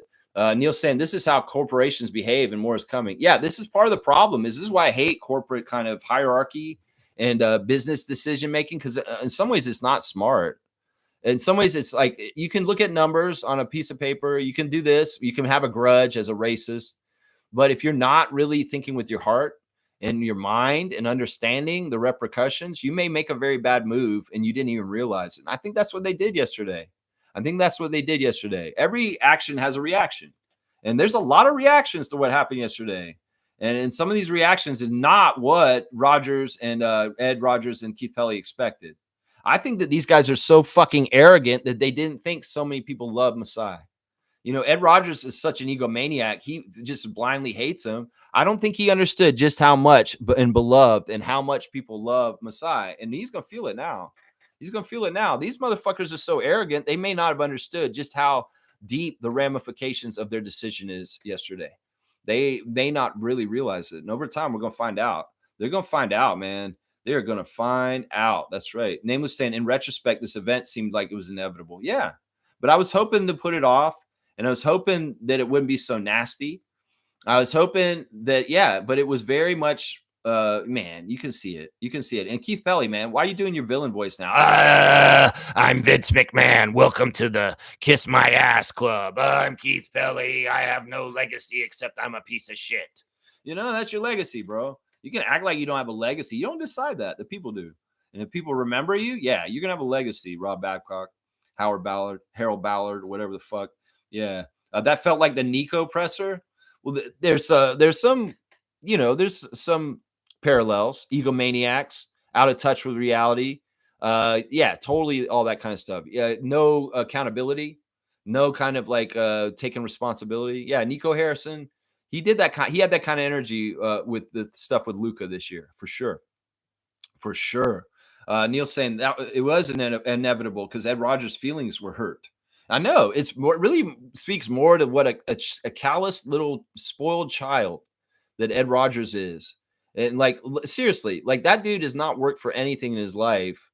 It's not like he's a successful businessman. You don't say he's a successful businessman. I don't care if he's increased profits for Rogers, because you know what he did? He took all the heart and the mind and the caring that his dad had in the company, and he gutted it for profits and just being ruthless and doing everything. If that's the way he's going about it, you know, there's no heart, there's no family in it. If he's going to run the Raptors that way, it's going to be a totally different feel than the family atmosphere that Masai had. Seriously, that Larry had also with that. Yeah, Ed Rogers didn't like that a black man maybe showed him up at some point, or he couldn't get at the black man and force his power on him. But he did when he finally could. He did when he finally could. Yeah. Well, as soon as I heard that Rogers was taking majority ownership, we knew this was happening, guys. We knew at some point this was going to happen. Name is saying, oh, CMB is definitely badass. Make no mistake of that. I know, but once again, I want to say this historically in the history of the Raptors, especially, let's just say, all right, there's a period of time in the beginning of the Raptors where Isaiah was drafting and we were drafting absolute studs. Even though Damon was an undersized guard, it was the right pick because he was rookie of the year. And we can go on about McGrady, Camby, Vince, all that different stuff that we did early on in our career as a franchise. And then kind of when Vince went, and then people, it wasn't a destination anymore. We started picking people like Michael Bradley, Rafael Arujo, Alex Radojevic, Chris Jeffries. You know, these really bad picks, man. Picks that didn't go anywhere. Joey Graham. A lot of undersized kind of picks. And we're like, why did we get this guy? This guy's, you know, there was a lot of like, and in some ways, this is why I think there is a conspiracy and there's cahoots, is that like Vince Carter scared them the first time. He's so popular, and the Raptors were becoming more popular than the Leafs in some ways, that when Babcock traded him for nothing, that in some ways was Richard Petty and MLSE trying to help hockey not be overshadowed. And so when they came in after that, they wanted Brad Babcock to be horrible. They wanted him to pick undersized people at different places. And that's what I'm worried about, redoing that after this. The Raptors championship and Masai Ujiri is an undeniable effect on gaining popularity for the sport of basketball in the NBA and Canada. And in some ways, there's hockey forces out there that if they're involved more in the power structure of the NBA, baseball forces even, because Rogers is the name on the Rogers Center, and the Blue Jays have historically been his pet project and his team, that to hurt the Raptors like internally by not making them as competitive, by sewering them, by drafting undersized players, by putting a toxic team president in charge, they're going to try and put us in our coffin. That could very well be that the actions of those kind of things could be coming to absolutely hurt the Raptors brand and popularity in Canada. Seriously. And that's coming from, you know, some of it's from very racist mentalities in some ways, what we're talking about right now. That's right. He's saying Colin Murray Boyles is a absolute fantastic selection. Let's be clear of that. I see a more talented version of OG, potentially Kawhi-esque. I also don't like these picks because in some ways they weren't holes that we need to fill. In fact, in some ways they were kind of like opposite what Masai said at the end of the year that we needed to get. I mean, these are things we can really pay attention to and look at. Masai said we needed a backup big man and another point guard. Well, we didn't get either of those in these draft picks. In some ways, we got a power forward that's slotted behind Scott and is going to compete with Scott, and he's a lottery pick too. So in some ways, there's a lot of like, I don't totally trust that pick, partly because in some ways they may be like thinking, yeah, well, if Scotty leaves because Masai left, or if they were like, maybe we don't like Scotty anymore and we're going to get Colin and kind of put a fire under Scott's ass. We need to look at what they do transaction wise and really watch with open eyes and really try and read between the lines on all of it, whether it comes to Shamshay, Barnes, Barrett, all kinds of different people on this team. That it will tell us some stuff. And I think that in some ways, like you draft best available. I get that. And that was why Bobby was kind of putting that out in the press the week before the draft. We're going to draft best available. Dan Tolzman said we always draft best available. But there's something fishy. I'm telling you right now, there's something fishy. I want Colin Murray-Boyles to be absolutely badass. And he's going to be really good. I know he will be. But we'll also have to see if Common Malawach works out, and he's a very, very good player in the future. And Masai knew that, and he wanted to draft him instead, and he was ixnayed on that and not allowed to. Yeah, we'll see that too, guys. We'll see that too. Isaac saying, trust is earned, not bought and sold. Fuck these stakeholders. That's right. That's right. I mean, seriously, I don't trust Keith Pelley at all. He's a liar. We could all feel his energy yesterday. He's an absolute piece of shit liar. And I hate that I stood up for him yesterday and gave him a chance. I shouldn't have. As that press conference went, I was like, why the fuck did I stand up for this motherfucker this morning? Stargate was right. Stargate was right. But still, I wanted to point out, my whole point was that we need to understand this decision's Ed Rogers. He can say that he made the decision, Keith Pelley, but he's absolutely full of shit. This is Ed Rogers, totally. Nameless saying, preach, brother Lex, preach. There you go, Nameless. Monique saying, huge applause for Danny Green on Masai. Yeah. Tristan Trace saying it definitely went beyond basketball. They got rid of Savannah and Masai in 1 week. Yeah. And neither one of those I like. I don't like either of them. They were good people. I mean, you can make a case that Savannah Hamilton was still rough around the edges and not exactly polished professionally, but she was on her way. And that's the thing. If we see Savannah going to another team down stateside, and like Amy Audibert did a couple years ago, go, more power to you, Savannah. More power to you. Now, are you going to go work for Kilmer Group? That would be a great option too if you don't want to leave Canada. Maybe you need to go work for Teresa and be one of the main people in the Tempo broadcast. That would be fantastic, honestly. I would love to keep you in the Toronto market because we love you, Savannah. And we don't want to see you going to the States to work for another team on the state side. We want you here. So working for Teresa and Larry and Kilmer Group and the Toronto Tempo may be your next option, my guy. Yeah. Fiercely saying, preach. Yeah, I was going off, man. Isaac saying, this is why I was not cool with Vince Carter distractions. Yeah. I mean, in some ways, it's like, Vince Carter, I'm glad we healed it. In some ways, Masai did some really badass things in his last year of being in charge of the Raptors. He really ensconced our culture because then maybe he understands the writings on the wall, and Rogers and Pelley will not want to respect us. They may very much want people to disrespect us. So we got a culture of 30 years this year. We mended the fence with Vince. In some ways, maybe Ed Rogers came in and he said, I know, Larry, you and Masai don't really want to retire Vince's jersey, but I'm in charge now. And we're going to vote for this to happen. And Bell's backing me up at this point because Bell thinks it's going to be big money. And we're going to get this jersey up there because we're going to sell a bunch of Vince Carter jerseys and all kinds of stuff now in the 30th anniversary. And we're going to honor him the way we want to. I don't care if he's a turncoat. He disrespect the Raptors. We don't care if people disrespect the Raptors. In some ways, we're going to honor this guy no matter what. And I don't care if you didn't want this to happen, Larry Tannenbaum. I don't care if you wanted to retire Kyle Lowry's jersey before his. I'm the boss now. I'm buying primary ownership, and this is my first flex, is we're going to go ahead and do this year. And it could very well be that Bell was all about it with Rogers, and that's majority right there. If Bell and Rogers agree on something, then it gets done in MLSE the way it used to be. So I think that that's kind of what happened. In some ways, there were some people that didn't really want to retire Vince's jersey. It really was in our organization because they thought it sent the wrong message. And I agreed with that last year. But I bet Masai was like, you know what? I can't do anything about this. If they're going to go ahead and make us do this, we're going to do this all out. And we're going to do something really special. And he did. He healed the rift between a lot of fans like me and Vince Carter this year. I love Vince Carter again. He gave us back one of our legacy all-star Hall of Fame players one of the most important players in our franchise, is on good terms with us again. And I thank you for that, Masai. In fact, I think it's mostly you that did this, man.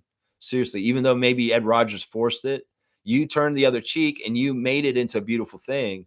And like I said, fuck the Sportsnet Raptors Delight bullshit. It absolutely tells you exactly how that company looks at the Raptors right there. But thank you, Open Gym, for a glorious season, beautiful episodes, really well done. And honestly, Masai, thank you for ensconcing some culture and some feel and respect for our team in this last season, the 30th anniversary season that you did the job for us. Seriously, that's important, guys, because in some ways we may not get much cultural kind of stuff. Like I said, if Open Gym goes away, if they're not doing things to kind of encourage Raptors fans to be proud and respectful of themselves as fans in the NBA, if they start treating us like butts of jokes and trying to say, yeah, why are you taking the Raptors seriously? They're a joke team. There's a lot of that kind of energy in the 2000s, especially after Vince left. And I don't think younger fans understand that because they never lived in that world where the Raptors were absolutely a butt of the joke. Think like how the Wizards and the Charlotte Hornets are, fans, and understand it can be worse. And in some ways, it looks like we're going to be worse, and it's going that direction. Yeah. Let's see. Vince Carter's celebrations were because of Masai. Well, the crazy bigness of it, but I don't think he necessarily wanted to retire him first, guys. I'm going to say that right now. I don't think he did. And I think that came from up above. I think that came from up above. I'm pretty sure that Larry didn't want to retire him and Masai didn't either. And that came from the rest of MLSE's board. We're storming Ottawa. Okay, we don't want that kind of action. Why are we going there? Don't go to Ottawa, man. Let's go down to the Rogers Center. Let's go to the Scotiabank Arena. Let's go to those places. And that's what I'm saying right there. Name is saying, I wonder how the players inside that locker room feel today. You think we're pissed? Listen, there's different levels of looking at this. There's looking at it as I'm an employee of the Raptors. I don't want to fuck that up. I have a contract and I can't say anything publicly. There's also looking at it as an individual, as like, I'm a person of color. I'm a black man. And I just seen a black man get shafted for a very important high level job where there's not a lot of black men in that position of power in the NBA right now. There's a lot of levels to look at this. I mean, I'm wondering exactly where our main Raptors are feeling on this and what they're thinking about with their future in their lives. I don't trust this totally. I'm telling you, when you get rid of the head of the snake and the figurehead, the guy who's keeping it all organized and has the whole vision and really keeps everything going in the right direction, everything's out the window. And we don't know what's going to happen. There could very well be there's player loyalty in this situation from somebody on this team that's currently on the Raptors. And, that's the thing. Are we going to see something like, all of a sudden MLSE decides to trade RJ Barrett frivolously for no good reason at all? And it's going to have the same kind of energy. It's like, we just wasted Masai leaving. And now you just traded RJ for fucking nothing. And we loved him being on this. I mean, that's how punitive and fucking gross that Ed Rogers is. He may want to punish Raptors fans after the fact being in charge, guys. We have to be ready for that just in case, man. Name is saying, bro, Sky Barnes probably wants to trade. Seriously, I don't want to think that. And, he has a good relationship with Darko, a good relationship with his teammates. And he has a good relationship with Bobby Webster. So, I don't know if Masai is absolutely essential for Scotty to be wanting to be here in Toronto, but it may be something that does matter. I'm serious. In the history of the Raptors, Isaiah Thomas was a very important factor in the early Raptors, and there were players that left because he was dismissed unjustly. And I don't know if this will happen. We'll just have to see if there is something like this. Hopefully it's not Scott. But I'll tell you right now, in some ways, Scotty's overtures on his Instagram this summer he's not repping the Raptors as heavy this summer as he did last year or summers before. In some ways, he's a very much more low-key.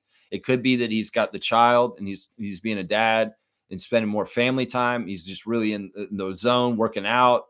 He's not doing Twitch anymore, obviously, that much. So there could be a couple different factors here, but I don't know. In some ways, it's hard to read Scott because he's not posting all the time. The thing he posted was about his kids' camp just recently. That's it. Yeah. Let's see. Cat saying, preach. Lex is cooking right now. Yeah. Politician Pelly. That's right. Non-Shirzo. I don't even know what that means. Blackhawk saying, Damon Stoudemire said, F this when Isaiah was pushed out. We can start seeing history repeat. We don't want history to repeat itself exactly. And this is one of the great things about the Raptors is they've learned from their mistakes in the past. Part of it was the fumbling of Bruno. We built OVO Center and got 905.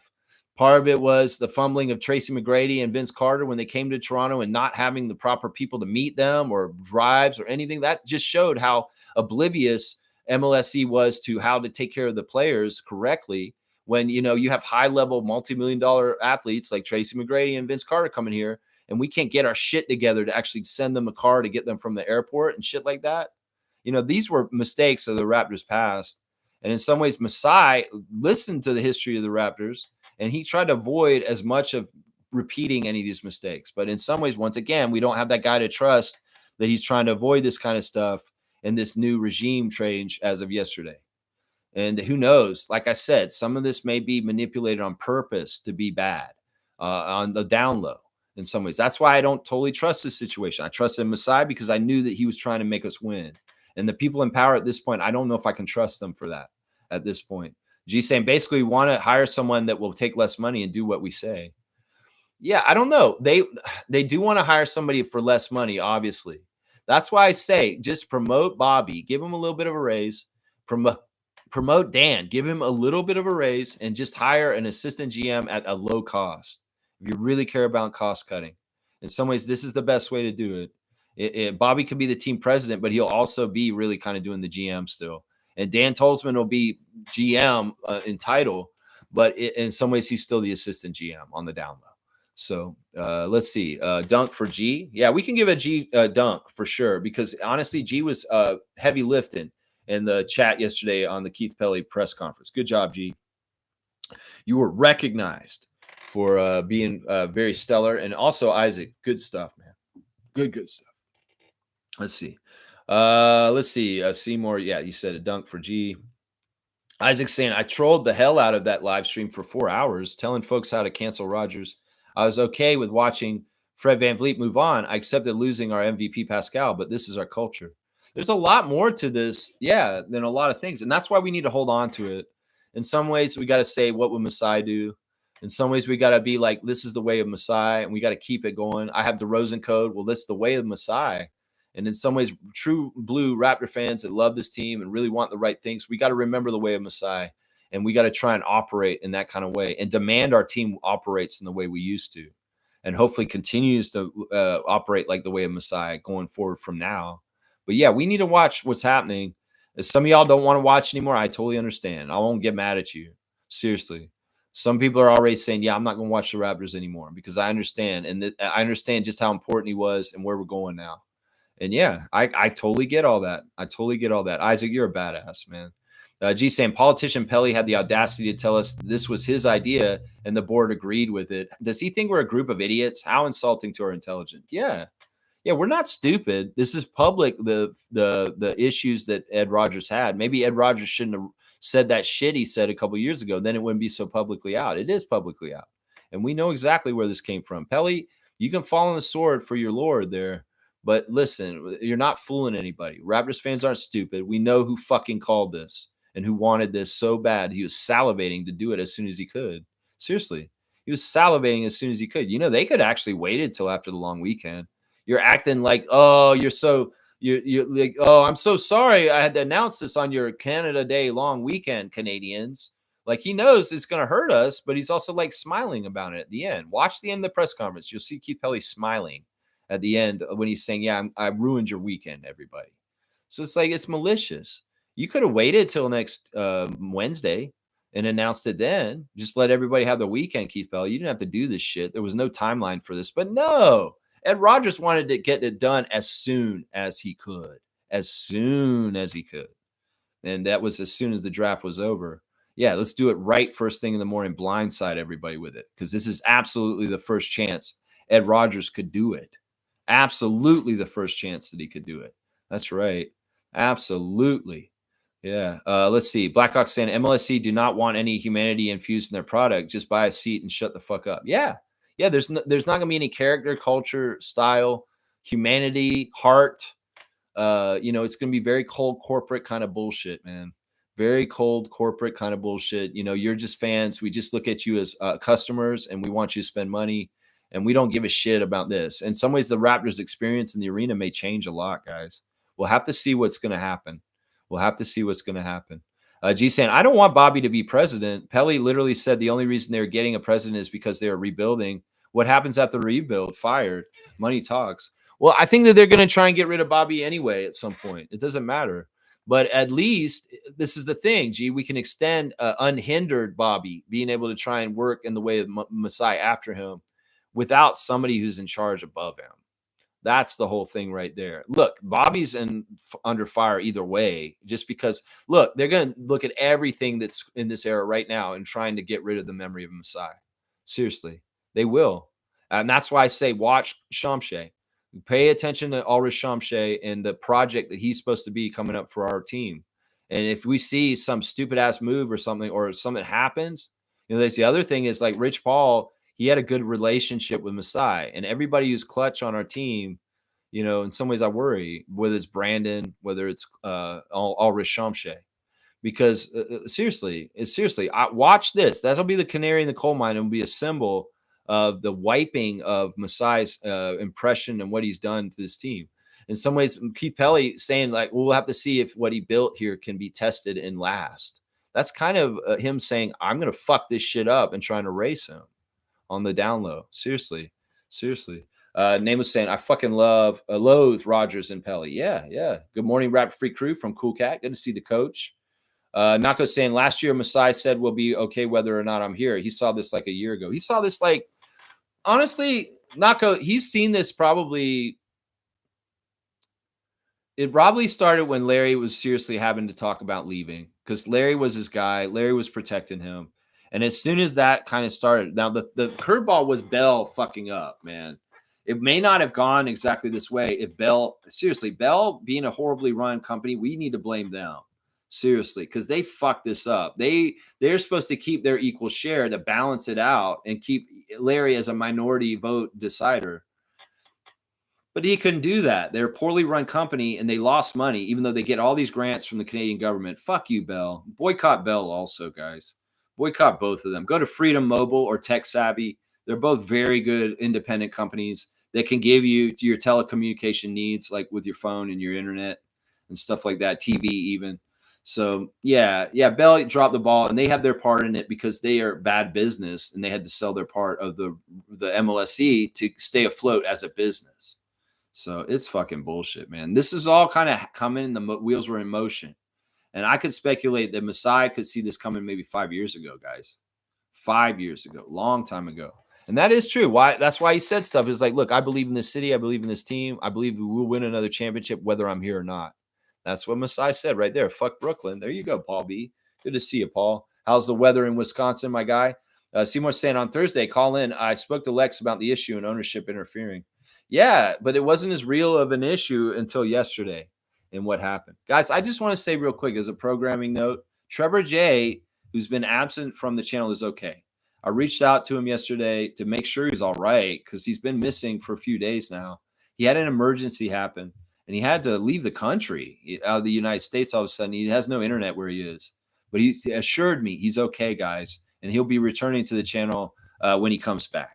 So, yeah, anybody who's been worried about Trevor J's absence on the channel, because we know he's such a steady, everyday presence, just know I've reached out to him. He's made sure to tell me that he's okay, just so you guys know. Let's see. G saying, Masai told him, if you fire me, do it after the draft. He knew this, and they still worked hard for us. F off, Rogers and Pelly. Well, this is the thing. Masai's heart and allegiance is to the team. And even though this happened, it's still going to be there, guys. That's why I don't know if you'll exactly get on another team and do this. Now, if it's a new team like Seattle coming back, I could see it. But an existing team that he's had to compete against and call their front offices over the years, I don't think he'll go work for any of them. Because he really did. He's like a real one, like DeMar. I'm telling you, man. It's like, it's so rare you get a GM that's like that bought in. That's what I'm saying. That's why I trusted him, because I knew all of his intentions were pure. And his love and what he's built here in Toronto is so important and special, even though it's hurting today and he's out. He's probably still like, just like somebody breaks up with someone, even though you can't be with them anymore, you still love them from afar and you still speak well of them and you still champion them. And I have a feeling he's going to do that still, even though he's not officially with the Raptors anymore. That shows in what you just said, that he wanted to wait till after the draft. Maybe he wanted to buy time by doing that also to be around still, but also he didn't want to hurt the team. And I think that some of his silence and other things that are going on right now is partly that kind of energy also, is that he doesn't want to hurt the team because he does really care about what he built. And even if he has done wrong, he doesn't want to be destructive on his way out. And that's really, really a part of it right there. Nameless is saying, I hope Masai doesn't take another job and proceeds to kick our ass for the next 18 years. This is what some of the Raptors fans are always saying. It's like, now Masai is going to go to another team like Siakam and kick so much ass. And we're all going to be saying, oh, no, now he's beating our ass. Why did we ever get rid of him? Yeah, why did we ever get rid of him? Keith Pelly and Ed Rogers, you dumbasses. Yeah, I mean, I don't want Masai to be so punitive and hateful towards Ed that he wants to kick our asses and has a special Raptor killer vibe like some of the players that played for us and then had to move on. No, I don't want that.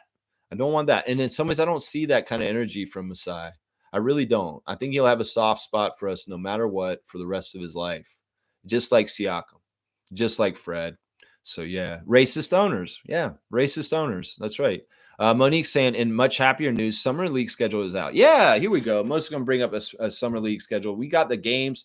We're going to be playing the first game on Friday, July the 1st. I know July the 11th is Chicago Bulls. It will be at the Pavilion, and it'll be at 8 p.m. Eastern time. And I'm not totally sure how I want to do the Summer League. Should we do a watch-along, guys? Now, if I do a watch-along, I'm going to be delayed, and I would rather people that are going to watch it with me to get at the same time as me. Because part of the problem is if I'm on a delay because the stream is behind, you guys ruin the stuff for me by calling out what's happening. This happened in the draft, and it's happened before in games. Like, y'all will be excited about a dunk or a three-pointer, and you'll see it before I do, and it kind of gets ruined for me watching the game. So that's my hesitation about live streaming during games. But I would possibly do this for the Summer League. They've got the Bulls on the 11th. On Sunday at 6 p.m., they're playing Orlando Magic at Thomas Mack Center. Tuesday, July the 15th, Denver Nuggets at the Pavilion at 8 p.m. And then Thursday, the last game on the 17th, Golden State Warriors at the Pavilion, 10 p.m. Eastern time. Now, I would agree to doing live streams during the 4 Summer League games if you guys will promise to line up and sync your watching with me so that in some ways it's like, we're at the same place, because that's a big problem right there for me. But yeah, I'm excited about Summer League, and it's really soon. It's like within the next 2 weeks. And, we're getting more information about the players that are being added to the Summer League roster. People like Tyson Edgenhart or whatever his name from Boise State, and Clifford Omarui of, Clifford Omarui, I guess, of Alabama or something like that. That's right. Let's see. G saying Giants of Africa is why we got Pascal and was part of our city. They're complete morons. He was looking at the future and the talent coming up to pluck from. Yeah, we talked about this yesterday. How does this affect our pipeline with Africa? Seriously. And, we drafted 2 Americans in the draft. And, we did kind of get an African guy for our Summer League, Clifford Omarui. He's Nigerian. And so we did kind of add a guy just at the end right there. After the draft as undrafted. But of course, he's going to be Summer League and probably not likely to be on the Raptors. Everything that happens going forward, we're going to keep stock and understand. We understand what this team was like as of last year and Masai and being involved. And, well, post Masai, we're going to see how it changes. And we're going to be calling you out on everything, Keith Pelly and Ed Rogers and MLSE. We're going to be calling you out and fucking keeping track. Seriously. We're going to see what's up. Like I said, the pipeline to the Raptors from Africa may be still intact, even though Masai's not around, because, like I said, the Air Canada Carter effect has a delay on it. And a lot of young fans are Raptors fans in Africa because of Pascal, because of Masai Ujiri, because of people like that. And in some ways, there may be a delay effect still that we get reverberates. Now, will the Raptors management be receptive to picking up on players that may really want to come play here that are from that continent? Maybe not. They may be like, yeah, the door's closed. The passageway from from this continent to Toronto went with Masai. Even if you guys all want it, you youngsters, you love the Raptors. You grew up watching Siakam. You think he's one of the greatest, and you dreamed of playing for the Raptors. We don't care because Ed Rogers is a racist, and he doesn't want you to come to this team. Could that be what happened with Malawach? Why he got drafted the pick after us? I'm just saying, man. I'm just saying. Name was saying, I keep expecting to wake up from this bad dream. It ain't all good. God damn it. Won't be okay. Yeah, I that's the thing. I have Annie's song in my fucking head right now. The sun will come out tomorrow. Bet your bottom dollar that tomorrow will be fine. And I'm not totally singing it correctly or like feeling like it's true, but we'll have to see. In some ways, what I do on this channel is going to be really important coming up as far as keeping on top of it and really understanding all of the ramifications and changes that may be coming as Ed Rogers sinks his hands all around MLSE and being in charge of all the teams in Toronto at this point. We're just going to have to see what happens here. Cool Cat saying, imagine losing frontline access to an upcoming market on the African continent. Well, we don't know that for sure. We don't know that for sure. In some ways, the Bobby probably still has some very good connections, and we still have good scouting and people that will be involved. But like I just said, it could very well be from the top. They're saying we don't want them anyway, and we don't care. You know, that could be that, you know. But yeah, bad business decision yesterday all around. Bad financially and bad for development for the Raptors, for sure. For sure. Nako's saying Garrett Temple for assistant GM. That's not a bad idea, honestly.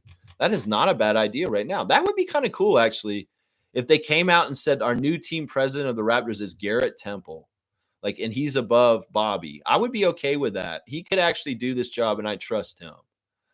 Because I feel like he'd do a good job. And you know what? That'd be fantastic because you're keeping Garrett around, and he's just a really good, talented person. But then again, once again, we'd have no idea with this new regime and what they value and whether they're going to even value a connection that Garrett has. And then Darko loves Garrett. He wants Garrett on the team. And in some ways, it's a Darko guy, Garrett Temple is. And he wants him on the bench as a player, not necessarily in the front office. But yeah, Garrett as a GM, assistant GM, that'd be awesome. If he had that aspiration, he wanted that. Let's see. G is saying there are such low-level thinkers. We don't get free agents. It's just a fact. Masai finds pipeline of players plus a way to help others and said, nah, we good. They don't care. That's the thing. That's why you got to understand the intentions. Ed Rogers only cares about making money and being a corporate person, but he doesn't really understand that he hurt himself from making money. And he really did hurt himself. And that's why we need to punish him. We really do need to punish Rogers. And that's why y'all need to cancel your shit with Rogers all around every which way. And if y'all don't go to Raptors games next season, I won't be mad at you. Seriously. Because we need to protest. It's a little bit like being on strike. Just like workers would their job because they don't like the working conditions. Well, we don't like the conditions with this. And in some ways, Raptors fans, if you go on strike, we know you're real ones and you love this team. But if you go on strike and you're not there for this team for a little while, I understand. Because in some ways, we're doing this for a Masai. We're doing this for Masai. And we're going on strike a little bit. Now, I'm all about that. I'm all about that. That's right. Blackhawk's saying you can't trust anything Keith Pelly says. He was brought to do exactly what Ed wants. Yeah. Yeah. Everything Keith Pelly decides, don't act like you're thinking for yourself or doing it, Keith Pelly. Fuck you. You're not. You're a yes man. You're a mouthpiece. You're a puppet. And everything you say and do, I'm just going to put Ed Rogers in the place of you. And I might as well, yeah, you might as well not even be a person. You're just a fucking extension of Ed Rogers is what you are. Yeah, politician Pelly is a snake. That's right. Yeah, he came in and he was so friendly and nice, talked so nicely to Monique. Monique, did you know that day that you were talking to Keith Pelly, that you were talking to the man that was going to oust Masai Ujiri from our team? I wonder if you would have said something different to him that day. If Monique Lawrence had a time machine and she knew Marty McFly stuff in the DeLorean, you could go back in time and sit next to him for a second. I wonder what you would say to him today, Monique Lawrence, the super fan. I wonder what you would say. Oh, yeah. I bet you have some choice words for him. That's right. Oh, yeah, I bet you would. Amit saying, preach, Nako the Nacho. There you go. Nako? Okay. Garrett Temple? Yeah, you like that idea? I like that. Name was saying, Bobby, if you had anything to do with this, you better not Fredo me and break my heart, goddammit. Those are some mighty large shoes you have to fill, brother. Well, nobody's going to be able to fill Masai's shoes. That's why it's just so stupid that they're even talking about, like, we got to fill his shoes. Nobody's going to fill his shoes. Nobody can fill his shoes. Bobby has been a tough decision. In some ways, it's like, look, he's got a good job. He's a GM of the Raptors. In some ways, it could be this kind of thing. Masai knows he's in trouble, and he's going to be out. But he's like talking to Bobby. He's like, Bobby, you have to do things the way I would do it after I leave. He's like, yes, Masai, I will. I will try and do my best. In some ways, we need to protect you. I don't care if you sell me out. If you got to do certain things to make yourself ingratiated to Ted after I'm gone, go ahead and do it. I know that you don't mean it and stuff like that. There's that kind of stuff probably happening. Seriously, where Bobby Webster's like, look, I may have to stab Masai a little bit in the back, like Nick Nurse had to stab Dwayne Casey in the back. But in some ways, it's like this is for the benefit, and Masai understands. He's like, well, Bobby is part of me living on in this team. So in some ways, Masai's like, I don't want you to fuck things up and get in trouble for standing up for me. And he probably said this to a lot of different people in the franchise, saying, don't make a statement this for me. Don't fall on the sword for me, because I in some ways, we can't do anything about me. This is going to happen. And I don't want us to lose more good people because you stood with me. And that's probably the action right there. It's like Masai's smart enough to understand. It's like Bobby being here still is important and helps his legacy continue. So he can't be mad at him, even if Bobby in some ways may have stabbed him in the back in some ways. Seriously, because they're probably talking about it, and they probably thought about this and talked about this so much in private, saying, when I'm gone, Bobby, you're going to have to do this and this because we know where I'm going to be gone in the next few years. They were getting ready for this. Be understanding that. They were getting ready for this. That's right. So if he Fredoed him, even if he Fredoed him on a little bit, it's probably for the right reason. Let's just put it that way. Kareem saying, I hope Masai goes to Atlanta and wins a chip before the Raptors. Fuck that. Atlanta Hawks do not deserve that, Kareem Thomas. They do not deserve that in the least. That is a horrible idea. No, he'll go to Seattle and win another championship with the Sonics when they come back. And he'll bring an expansion franchise up really quickly. That's what we want. Cool Cat saying Masai gets his salary and percentage of Raptors increased value.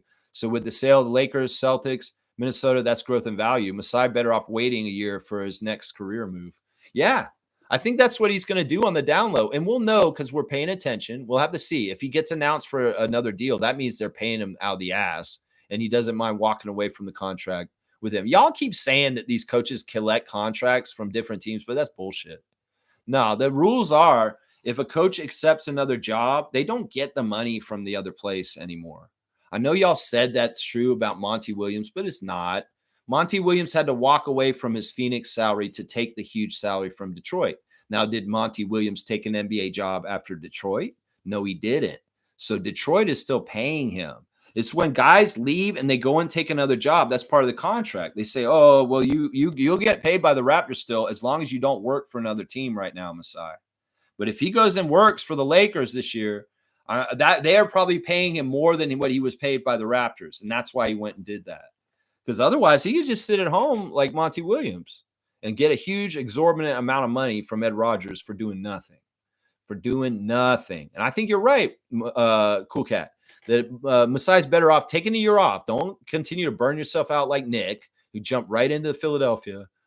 Take a year off. You deserve it. You've had 13 years of very intense scrutinizing and caring about the Raptors in the most intense, deep way. And you deserve this time off with your children and your wife. And, you can even focus on Giants of Africa heavy this year, and it won't be a conflict of interest. You can focus on Basketball Africa League heavy, and it won't be a conflict of interest. And you get that money from Ed Rogers still. That's what I say right there. You get that money still. They was saying, if that happens, Kareem, I'll cry into my pillow at night for a year. That's awful. And I don't want that for Nameless. And I don't want that for the Hawks. They don't deserve that, man. They don't deserve that. Kareem, you're crazy. Fuck going to the Hawks. Seriously, they didn't get Siakam. They shouldn't get Ujiri either, especially with Sham's sister working there and shit like that. Fuck that shit. We do not want Masai going there. In some ways, I'd rather him go to the Lakers, honestly. This is the thing. We don't want our old people to be in the Eastern Conference with us. That's why it's like, shots fired, Nick Nurse. You're in our division, you piece of shit. You could have taken Phoenix.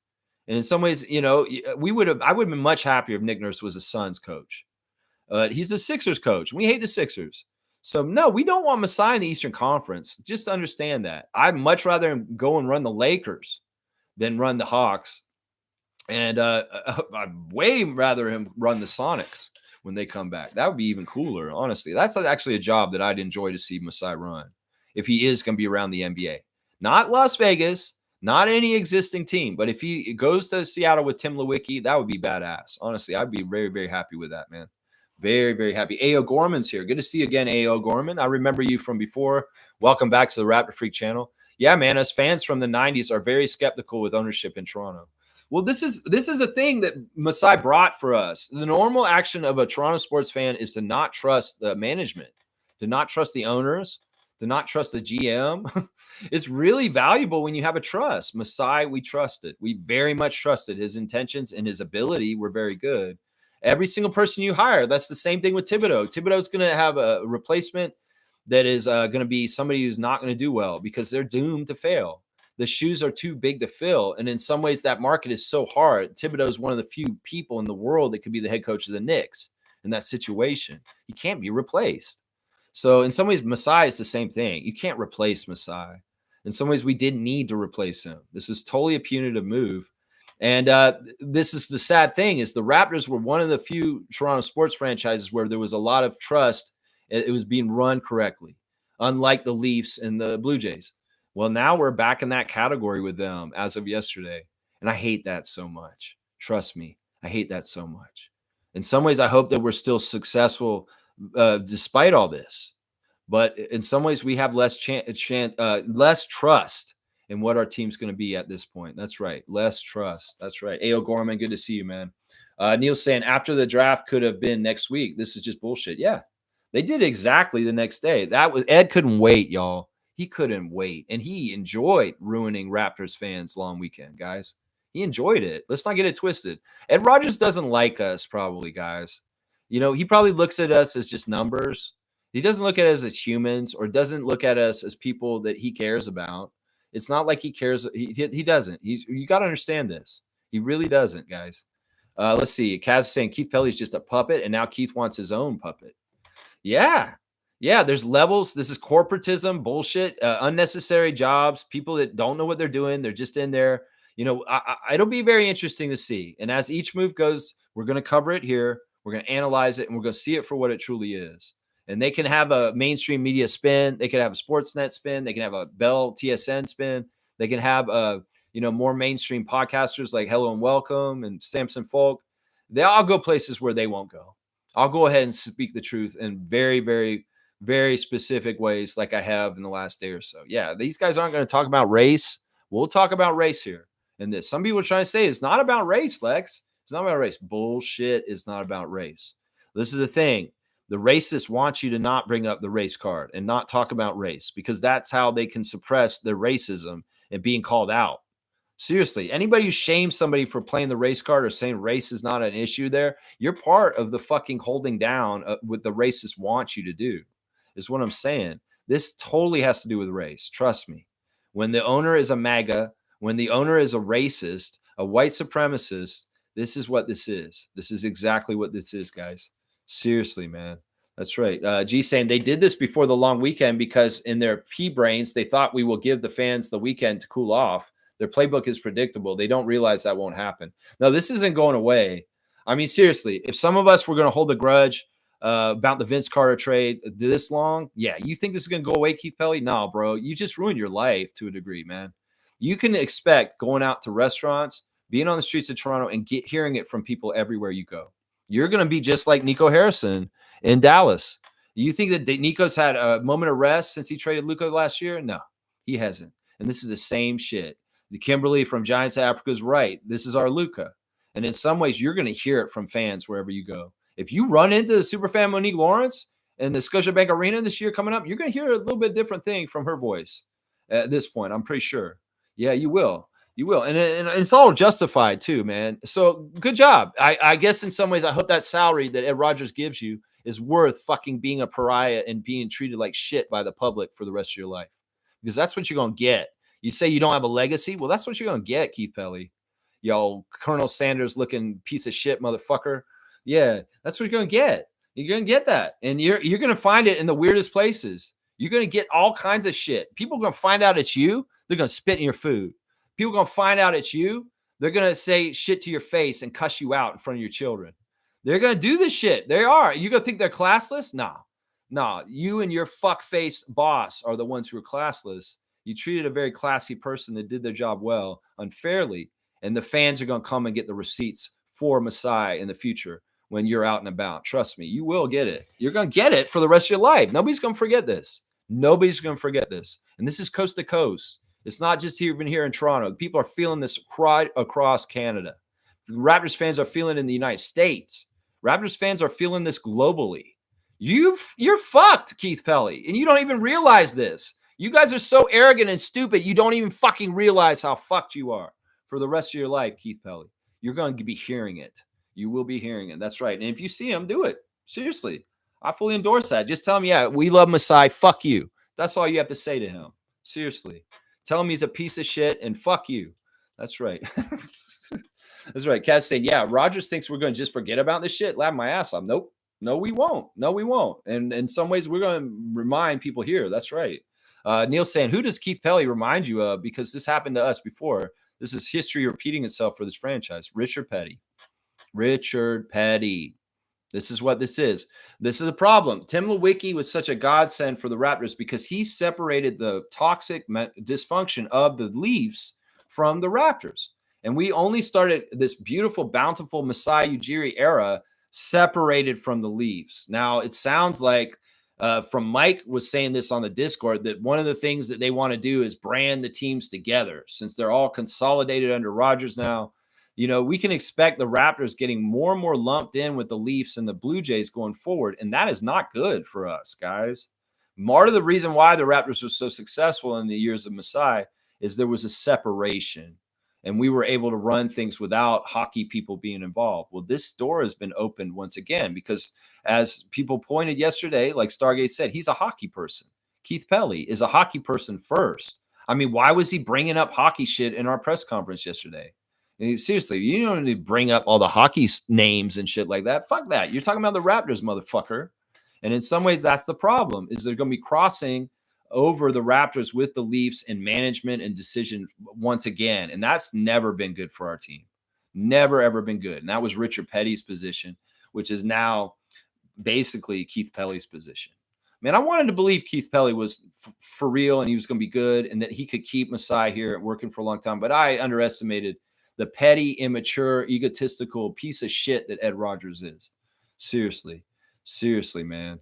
Yeah, let's see. Isaac saying after the draft is literally the only thing he said to justify how they went about pushing him out. What am I? Empty, heartless piece of shit. Yeah.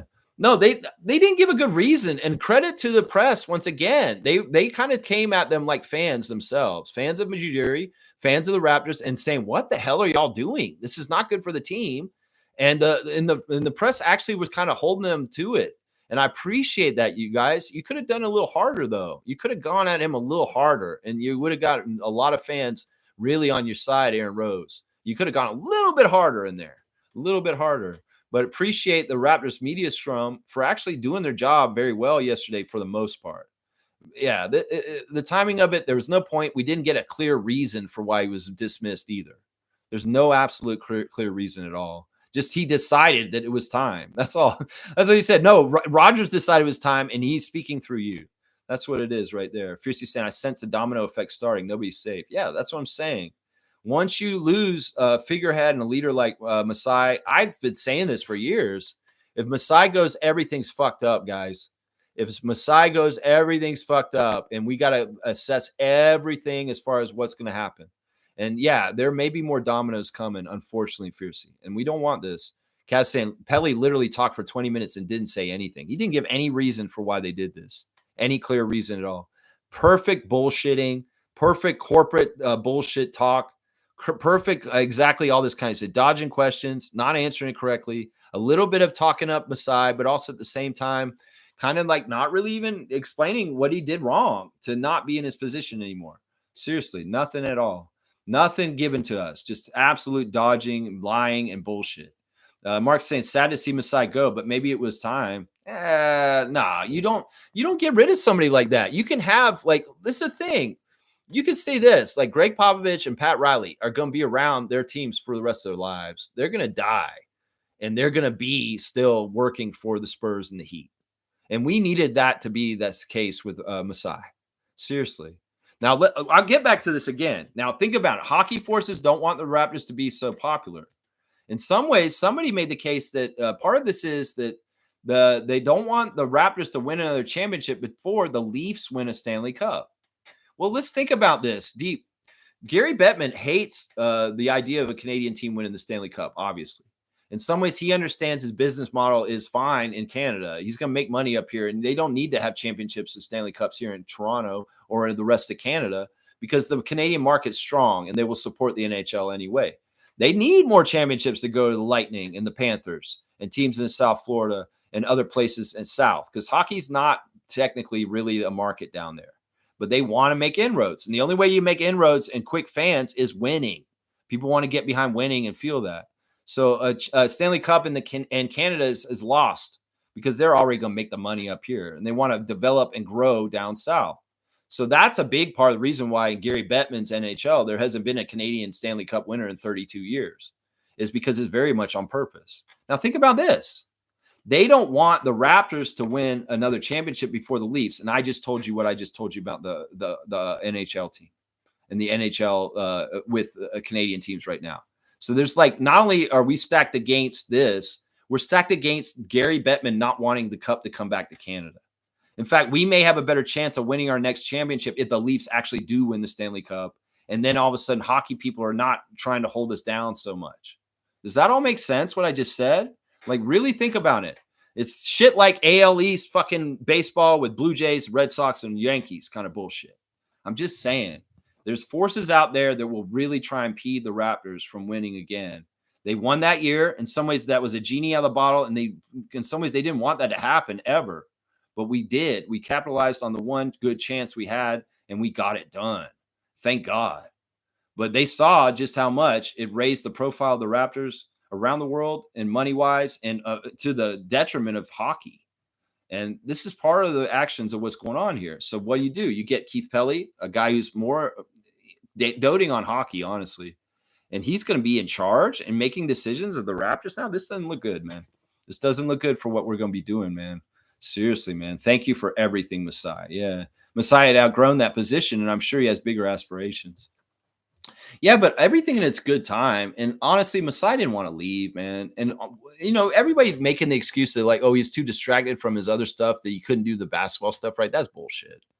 That's absolute bullshit. That man was involved in everything still, and he could do it all. So, yeah, I mean, you know, they're going to try and spin it in different ways for damage control for themselves. Masai didn't want to leave. Masai would have ran our team till the day he died, just like Pat Riley, just like Greg Popovich. But unfortunately, Raptors are basketball in a hockey country, and hockey people do not want a successful person running the Raptors. Let's just put it that way. That's it right there. Boom goes the dynamite. Isaac saying you cannot outgrow being a champion, yet Keith Pelly says winning is hard. Boo-hoo. Yeah, fuck Keith Pelly. Neil saying, when you see players not wanting to play here, all you motherfuckers that are glad Masai is gone will remember this day. Yeah. Yeah. And there's nobody here that's about that. If there were some Raptors fans who are like, good, he's been washed, and saying that you're idiots. You're fucking degenerate, disrespectful little shits, and fuck you. Two-finger salute for anybody who's saying, yeah, I'm so glad they got rid of Masai finally. Thank God. Yeah, you're fucking idiots. You don't understand. Fiercely saying, aside from Danny Green, has anyone else voiced how Masai will be missed and brought to the organization? Brought to the organization? No, nobody in the organization is saying jack shit because, like I said, we're in a point where Ed Rogers is watching, and anybody stands up and says too much about Masai, they may be targeted as saying, oh, that's a Masai person, and we need to get them out of here. So nobody officially with the Raptors. Matt Devlin did. That's it. He's the only one. I don't think Jamal McGlure said something about it. And he's a community ambassador. But none of the players, Darko, nobody, not even Bobby Webster, nobody's saying nothing about this. That's right. Nobody. That's right. Nako's saying right before the long weekend makes it worse. Now everybody's weekend's ruined. If you let it, you know, this is the thing. These fucking piece of shit MAGA people, they want to victimize people. So don't give them any joy to this. Fuck that. Go out and have your weekend and say, fuck this. My life is more important than just this. And don't give them the credit or the joy of knowing that they ruined our weekends. Go out and have a fantastic Canada Day weekend and still love Masai and pour one out for him and fucking honor him and cherish him. But don't let these pieces of shit rob us for more stuff, like our enjoyment of our long weekend. Fuck that motherfucker. He wanted to ruin our long weekend, Nako. And well, this is how we resist and defy him. We were going to go out and have a great weekend, Keith Pelly, you piece of shit. We can keep it all different and separate. We can have sadness and feel things from Masai, but we can also enjoy ourselves and still have our lives. That's right.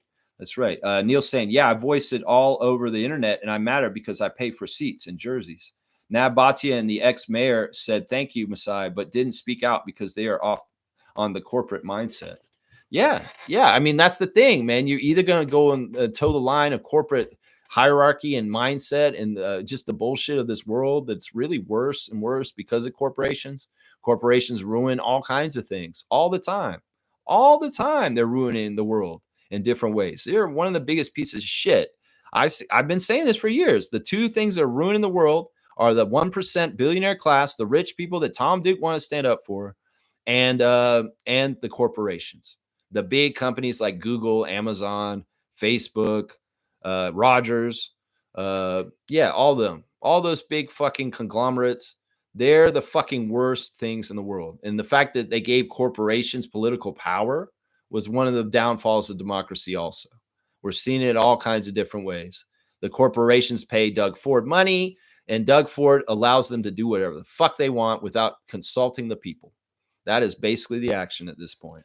That's it right there. And that's why we need to reject right-wing politicians, because they are definitely in the pocket of the corporations. And sadly, the liberals and the Democratic Party are both also. And that's why we need organic, new kind of nominees and representatives. Like Bernie Sanders is a great example of an independent kind of person that is the right kind of leader that we need more of. AOC, the guy who's running for mayor in New York right now, that's getting a grassroots thing and beat Cuomo in the primary. It's this kind of action and political leaders we need. In some ways, Mark Carney is not exactly the leader we needed, but he was a compromise. He was much better than Paul Revere, but he's not as good as Jagmeet. Let's just put it that way. Let's see. Smooth saying, it's not over, man. The Raptors are going to be just fine. I hope so. Reggie. I hope you're right, but there's no guarantees. And every day we're going to check on it at 9:30 in the morning. That's right. I hope you're right, Reggie, but there's no guarantees whatsoever. And I like that you're trying to be positive in this situation and bring it back with that. And I'm totally with you on that. But in some ways, I want to believe what you're saying, but in some ways, I know the history. Right now. I know it. Let me see. I lost my place. Let me get back to where I am in the chat. It's Reggie. Reggie showed up. That's what it is. Okay. Isaac's saying he couldn't even answer the question of what qualities the replacement would have. They don't care. Yeah, well, then why do you even need to replace him? That smacks of something too weird. In some ways, I would say this. They don't want to replace Shanahan, but they do want to replace Masai. And once again, I'll say this smacks of personal pettiness of Rodgers. That it's like he probably said to Masai at some place, you're totally replaceable, Masai. Well, if y'all were like going around on all your teams and getting rid of team presidents and just getting rid of that position, why are you doing it only with the Raptors where you're replacing Masai? It sounds like petty ass fucking grudge bullshit that Ed Rodgers is doing, because in some ways they don't need to have that position. They could have Bobby just stay the GM and Keith Pelly will be on top as the president of MLSE. They don't need to have that middleman position. In some ways, it just smacks of the personal gratification of a very hollow, selfish, shitty, decaying person called Ed Rodgers. That's what it smacks of to me. Why wouldn't you replace Shanahan? Oh, because we don't need somebody for hockey and doing this. We don't have enough basketball people. That's why we need it. No, bullshit. You don't need this. You don't need this. Trust me. I know you don't need this. And this is your plant to fuck it up even further by bringing in somebody who can be totally shitty in the inside of it. Seriously. That's what I see right there. Reggie's saying the decision was not basketball related, in my opinion. When Masai Ujiri has his press conference, we will know. I don't know if he's going to get a press conference. I don't think that's how we're going to see him. We're going to see him in an interview with the press, maybe like with a microphone, but he's not going to get a press conference. We may see him in a press conference getting hired by somebody else. And that may be when he addresses it, but maybe he doesn't because he's totally focused on the new and not looking back.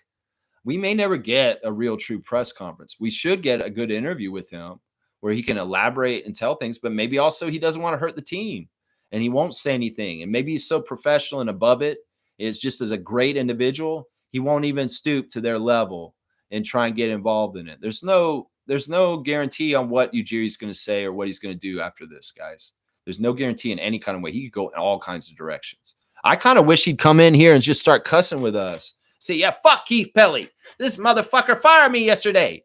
And fuck him. And Raptors Freaks, I always loved you guys. And I always want to talk to you, but I couldn't. Now I can. And I'm with you guys. I'm RFF. I'm Masai Ujiri. That's kind of what I want to happen. I was like, that'd be cool. That'd be so cool if like Masai just showed up. Even if somebody just impersonated him for a little while. Like Darko was in here talking to us. He was really Darko. Like it'd be weird if like all of a sudden the next couple of days, Masai Ujiri's name starts showing up on the Raptor Freak stream. He's like, y'all, I can talk to you now. I always wanted to. I've loved your channel forever. That'd be so awesome, man. That'd be so crazy, man. That would be so crazy, man. Let's see. Smooth saying, I know it hurts, but Lex, whoever gets the job next, support him or her. Not Bob Myers. Fuck that. Because I'll know exactly who he is coming in. Look, that man's been on public television talking down the Raptors as a TV commentator for the last couple of years. Do you think that he's going to come here and try and run our team earnestly? No, he won't. And that's why I'm like, you're crazy, Raptors fans, that think Bob Myers is the answer for our team president. No, he's not. No, he's not, because he's a hater and he has no allegiance to us. In fact, he's more likely to try and hurt our team from within than try and actually help it. So trust me, man. No, we don't want that. We don't want that. That's right. And Smooth, I'm going to love the team first. But seriously, that's not the right attitude. Don't tell me to do this. I'm going to act and react in the way I need to, depending on what the decision is. If if it's somebody I don't know, maybe I'll give him a chance. If it's somebody I do know and I'm like, this is a horrible decision, I'll go off. So yeah, let's not try and make me rules on this. I'm going to do whatever the fuck. It's not that this hurts. I'm watching everything with my eyes wide open. I'm trying to take the emotion out. And this is purely me looking at a couple of jackasses make a horrible decision out of the ego of fucking billionaires, fucking sorry ass pansy, fragile eagle. That's what this is right here. That's right. Edmund's saying, I won't be spending money on Rodgers. Yeah, there you go. There you go. That's it right there, Race Mode Daily. That's it. Blackhawk's saying, I don't spend my money on Rodgers skunkware. There you go. There you go. I'm looking into it. I have Rodgers from my internet right now. I'm going to cancel it in the next couple of days. And I'm going to go and get Freedom Internet because I have Freedom Phone already. I might as well just add that to my bill and say, fuck you, Rodgers, I'm out. I did say, fuck you, Rodgers, I'm out a couple of years ago already. When he did the first thing he said about it. But the only internet service out here that I could find initially was Rodgers, unfortunately, out here. And begrudgingly, I hooked it up because I need internet out here. But I think I can get Freedom out here. So I'm going to do that. I'm going to see if I can switch. So Freedom Mobile, guys, they do have internet. And if you have anything with Rodgers, you can switch it to Bell. You can switch it to all these other companies and just get the fuck off Rodgers right now. Let's show them just how much Masai mattered. Let's show them. Fiercely saying, okay, you touched the point. I agree. Players must be scared to speak and voice their opinions. It is indeed sad. Yeah, there's repercussions. This is a punitive, right-wing, fucking racist-ass energy. Mar-a-Lago energy. What is Trump doing? He's going after his enemies. He's throwing them in jail. In some ways, people can't be standing up for Masai on his way out. We can't honor him correctly. I can, because I don't give a fuck. I'm crazy. But people that are inside and they're getting paid and they're a part of the future and stuff like that, they can't say jack shit. They can't say jack shit about this. Yeah. Smooth saying Masai is incomparable. He's one of one. But this happens. People have leave and fire. The team continues. Yeah, this doesn't happen when you have an all-star. I'm going to say this once again, Reggie. This is like trading Michael Jordan in the mid-90s. Seriously. You may be in between the two three-peats. You did a three-peat, and then you traded Michael Jordan before you got the second three-peat. That's what this feels like to me. He's an executive. He's 55 years old. He's very young. It's like he has a long future he could have done with us. And there's no reason why a position like his needs to be cut or left other than a punitive asshole who hates him that just owns the team. So, listen, you can spin this all ways you want. This is like a franchise player. This is like a Luka. This is like an MJ on the executive level. And that's even more rare. That's even more rare. You don't trade Red Auerbach. You don't fucking cut Red Auerbach. That's the thing. You can say, oh, this happens. People leave. They get fired. Yeah, but you don't do it to a person of that quality that does so much for your team, that's so integral and absolutely is the epicenter of your whole entire franchise. You don't do this frivolously for no good reason. Shanahan, a good reason. His team hit their head in the playoffs every year the last couple of years. Masai is in a rebuild right now, and it's all looking good and going up fine. There was no good damn reason for the timing of right now. They could have waited, seen if the Raptors were a failure this year, and then fired them next year, and it would have made more sense. But there was no reason for them to do this. Don't say this happens. No, this doesn't happen. This is one singular egotistical piece of shit named Ed Rogers is why this happens. That's right. Fiercely saying, I'm thinking Kayla Gray will also be out. Her Instagram post yesterday was indicative she wasn't believing the reasons he was let go for. Well, I mean, that's obvious. We all are not stupid. She's the same as us. We know exactly why he was let go. I don't know. Kayla's with TSN, and in some ways, she's not under Rogers. So she may be a little bit more safe to talk about this in certain ways. She may be a little more safe. Wayne saying, morning, Raptor Freaks. Lex, I have been listening to you for a while, and on this matter, you have been right for a long, long time. Every damn issue I opined about turned out to be correct. Bullseye. Sorry, I meant to say that you were right on everything. Listen, I'm not right on everything, but I do try and look at everything with my eyes wide open. And I appreciate that I have an audience that people kind of value the prognosticating and seeing things. I didn't want to see this nightmare. I knew this nightmare may come. I was pretty sure it would, but I didn't know it would come this soon. And yesterday was shocking. And in some ways, that's why this channel is important for real Raptors fans to watch, because we're going to sort this all out and make sure the truth is told about anything that goes on going forward with the Raptors and their management and the owner and Bobby Webster as the GM and everything. We're going to have to see each step of the way, what they do with this team president job. What are they going to do with the players and what's happening with them? We're going to suss it all out with the lens that we're seeing it all wide open, with our eyes wide open. That's right. And in some ways, you want the depth of it and the really looking behind the surface of it. Raptor Freak channel is your channel. Every single morning, 9:30 a.m. I'm going to be here every day. And tomorrow, we're going to do a special report on maybe the issues with Giants Africa and Ed Rogers. We could do that maybe. I don't know. Maybe we need to take a break from this subject. I don't know. It very much probably will be a Masai weekend all weekend, guys. Let's see. Neil saying no SPM. It didn't have to go down like this. You're talking to Smooth. Yeah. What Pelly did was classless. It is on us to let them know to do better. Ed Rogers is laughing out right now, and we are the ones that can humble him. This is all true. What is a product with no integrity? Yeah. Yeah. I mean, that's part of the reason why the Raptors brand has been so attractive, is there's a real heart and soul to it under Masai's direction. And I'm really worried that that's all out the window, and we're not going to have that kind of feeling behind the team. The energy behind the team may be different, guys. And we'll be sensitive to it because we remember what the energy was like with him. We'll have to see.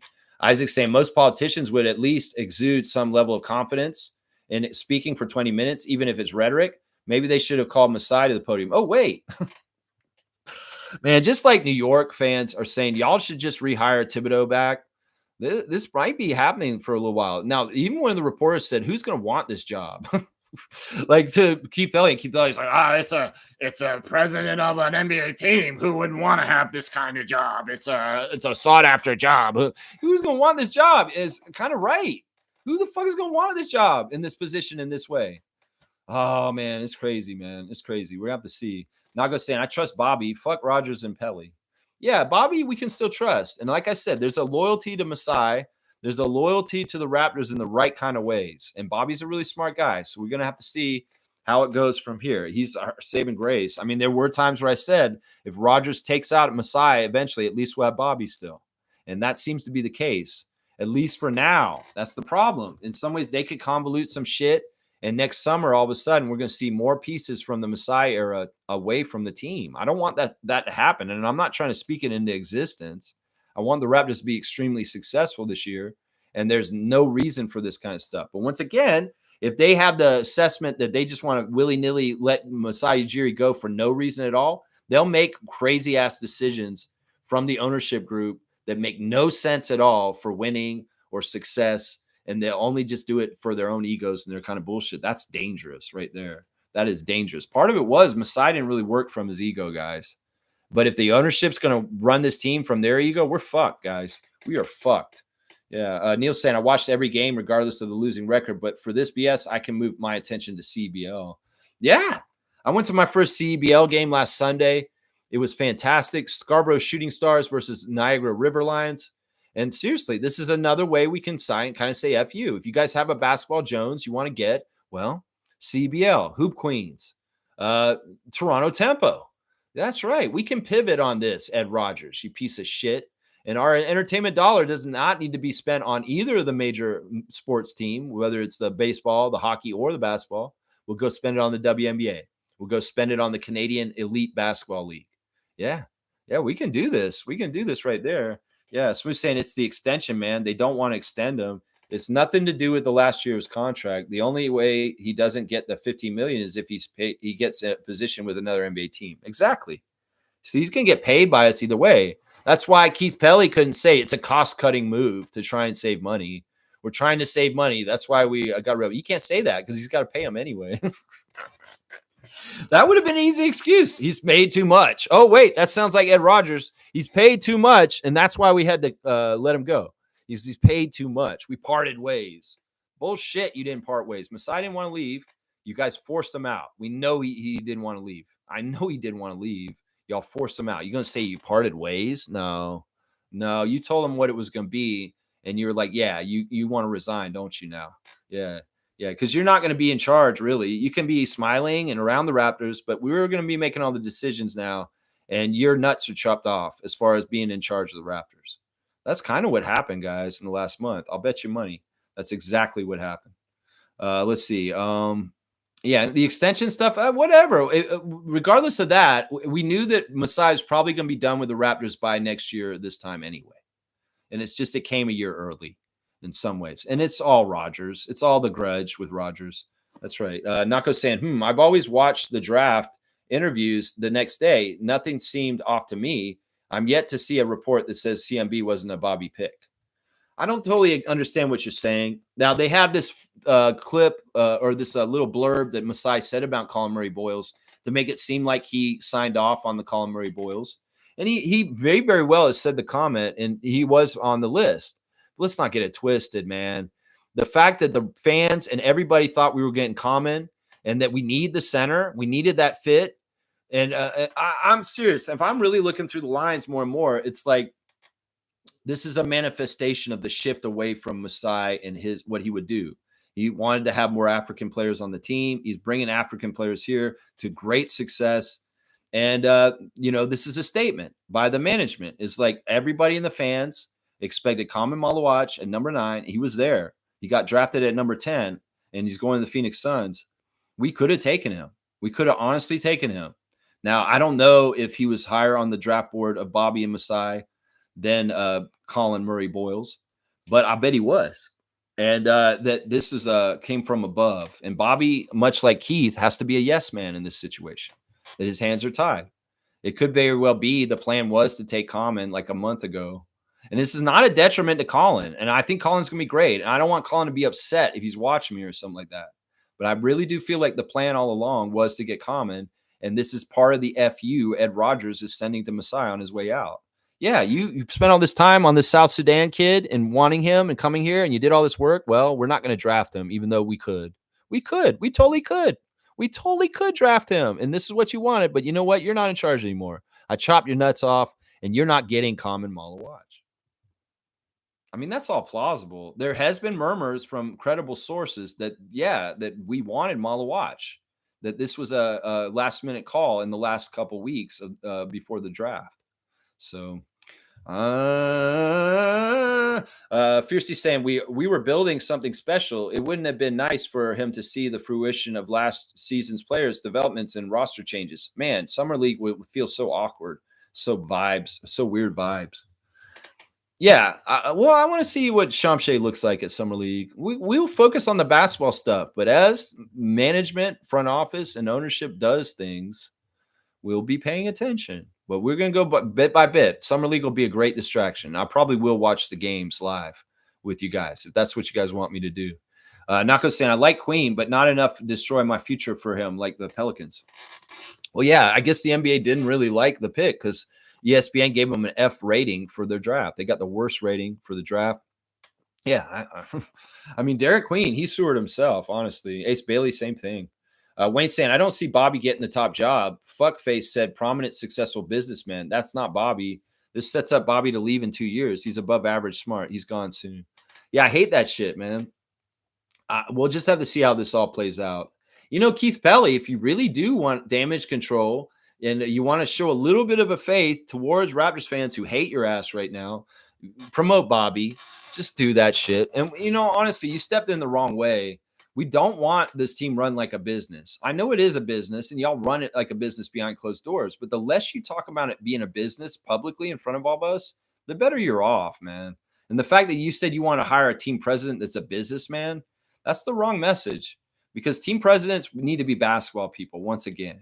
And I don't want somebody who's worrying about salary and money and not paying people and being tight and business and profitability. No, I want somebody who understands what winning basketball, how you build a winning team with a roster and things like that. If you're going to have like a business oriented person above Bobby and he's going to be arguing, no, we can't do that, Bobby, because it's too much money. And we don't want to spend this much money. So we can't extend this person for this amount because we're cheap asses. If there's that kind of shit going on, that's what I'm saying. This is the wrong step, Keith Pelly. It's just like the idiot who listed the Raptors Media Day as Raptors Business Day or something like that. Y'all listed our Raptors Media Day last year as Raptors Business Day or something like that. It's like y'all that are coming from the corporate business side of things, fucking do that shit behind closed doors. Don't put it out in public in front of us. Fuck that. And the team president should be a basketball person. Seriously, that's why you're hiring them. You're the money person. You could be the business guy above it. No, you need a basketball person if they're going to be in that job. And they shouldn't be a business person like you described. This is such bullshit, man. Trey C's here. Good to see Trey. He canceled his Rogers a couple years ago. I did too, and I'm going to do it again. That's right. Isaac's saying dunk for Trey C. All right, we can do that. Let's see. Trey C, thank you for being on the stream today.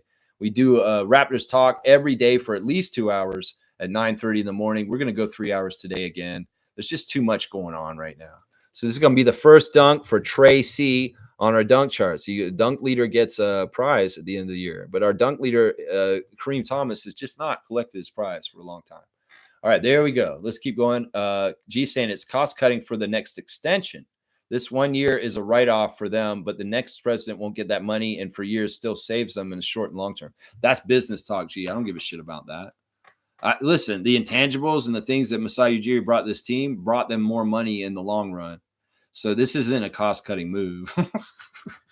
Like I said, the line graph that shows the value of the Toronto Raptors franchise is about to start going down instead of going up. It's been trending up for 13 years now. He built a lot of value and built this team up to being worth $4 billion. Well, expect this team to be worth like $2 billion or $1 billion in the next 3 or 4 years. Watch. Seriously. Our value is going to go down, way down, because Ujiri left, and Rogers will lose money for this. That's the one thing that these egotistical MAGA pieces of shit that are racist are really good at, is losing money and being a bad businessman. Whether it's Elon taking over Twitter, whether it's Trump taking over the U.S. government, really good at sinking the economy and being bad for business. Ed Rogers, you just did that with Masai Ujiri yesterday. That's right. That's what you did. You hurt yourself, honestly, just to spite somebody that you had a grudge with. That's so crazy, man. That's so crazy. You're going to lose your bottom line. Most businessmen be like, yeah, I don't like that guy, but fuck, if I do something to him, it's going to hurt my business. Well, he doesn't care. Ed Rogers that rich that he doesn't care about making his business worse or losing profits by making a very poor business decision yesterday. A very, very poor business decision. That's right. Neil saying Raptors board is not going to let Masai have the draft pick when they know he's out the door. Those picks were blessed by the board before the draft, and they didn't know what to do when KM was available. Yeah, I don't totally understand what you're trying to say, Neil. No, it's not the board. Stop saying the board. There's nothing about MLSE board that is in effect anymore. It's one person now. So don't even fucking say MLSE board. Just say Ed Rogers. It just save our time. Seriously. Save our time. You can act like, oh, there's a board. Bullshit. There is a board, but they're all yes men. They're all people that Rogers has put in that place. It's the same tactic he used in his own company to strong arm it.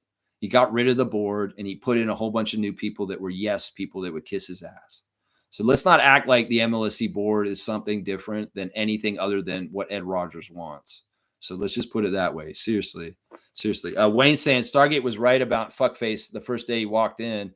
If players not here, don't comment on this. My view of athletes will be confirmed. Don't expect current players to verbalize family first. Yeah, that's part of the thing I hate is like loyalty to our team as a current player is going to go down.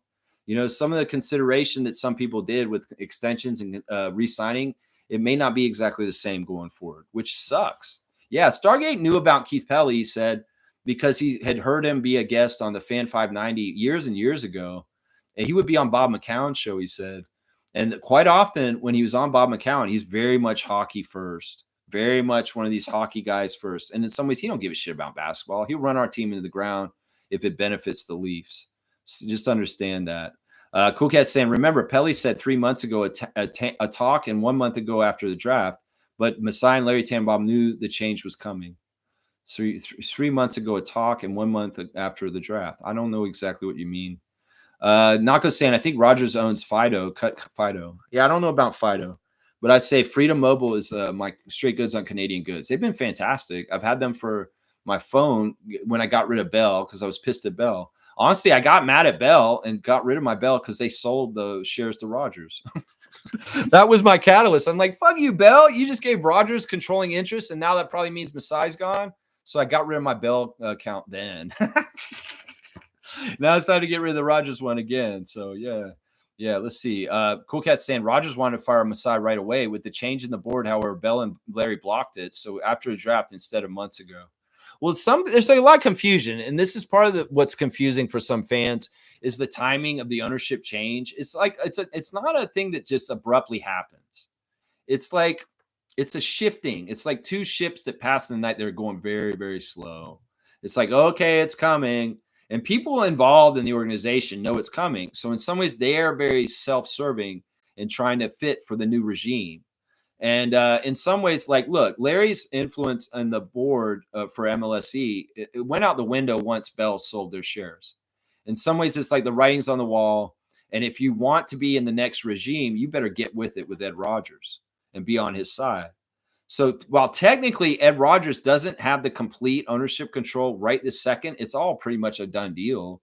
There's a couple of little minor things that have to be done with the government and okaying it and all that kind of stuff. But apparently it's all pretty much 95%, 97% done. And so that's why there's some confusion. Like Brian Winder said on ESPN yesterday, well, the Raptors are changing their ownership next year, and that's why this has happened. No, we already changed the ownership to a degree on the down low, and because it's shifting. And it's not like a clear-cut thing. It was like all of a sudden, oh, well, Ed is officially now the clear-cut for sure Raptor owner, because all the paperwork is done and it's all the process is over. The government's checked everything out and it's all done. That'll happen at the end of this year, technically. But that doesn't mean that his power doesn't start building as that comes closer. And that's what this is. That's what this is here. And she's exactly right. He wanted to fire Masai 4 years ago, 5 years ago, and he couldn't because Larry protected Masai. And as soon as Larry couldn't protect Masai anymore, that's what happens yesterday. Exactly right there. Most saying everyone I spoke was surprised by the timing of this. Yeah, we're all surprised by this. It blindsided us.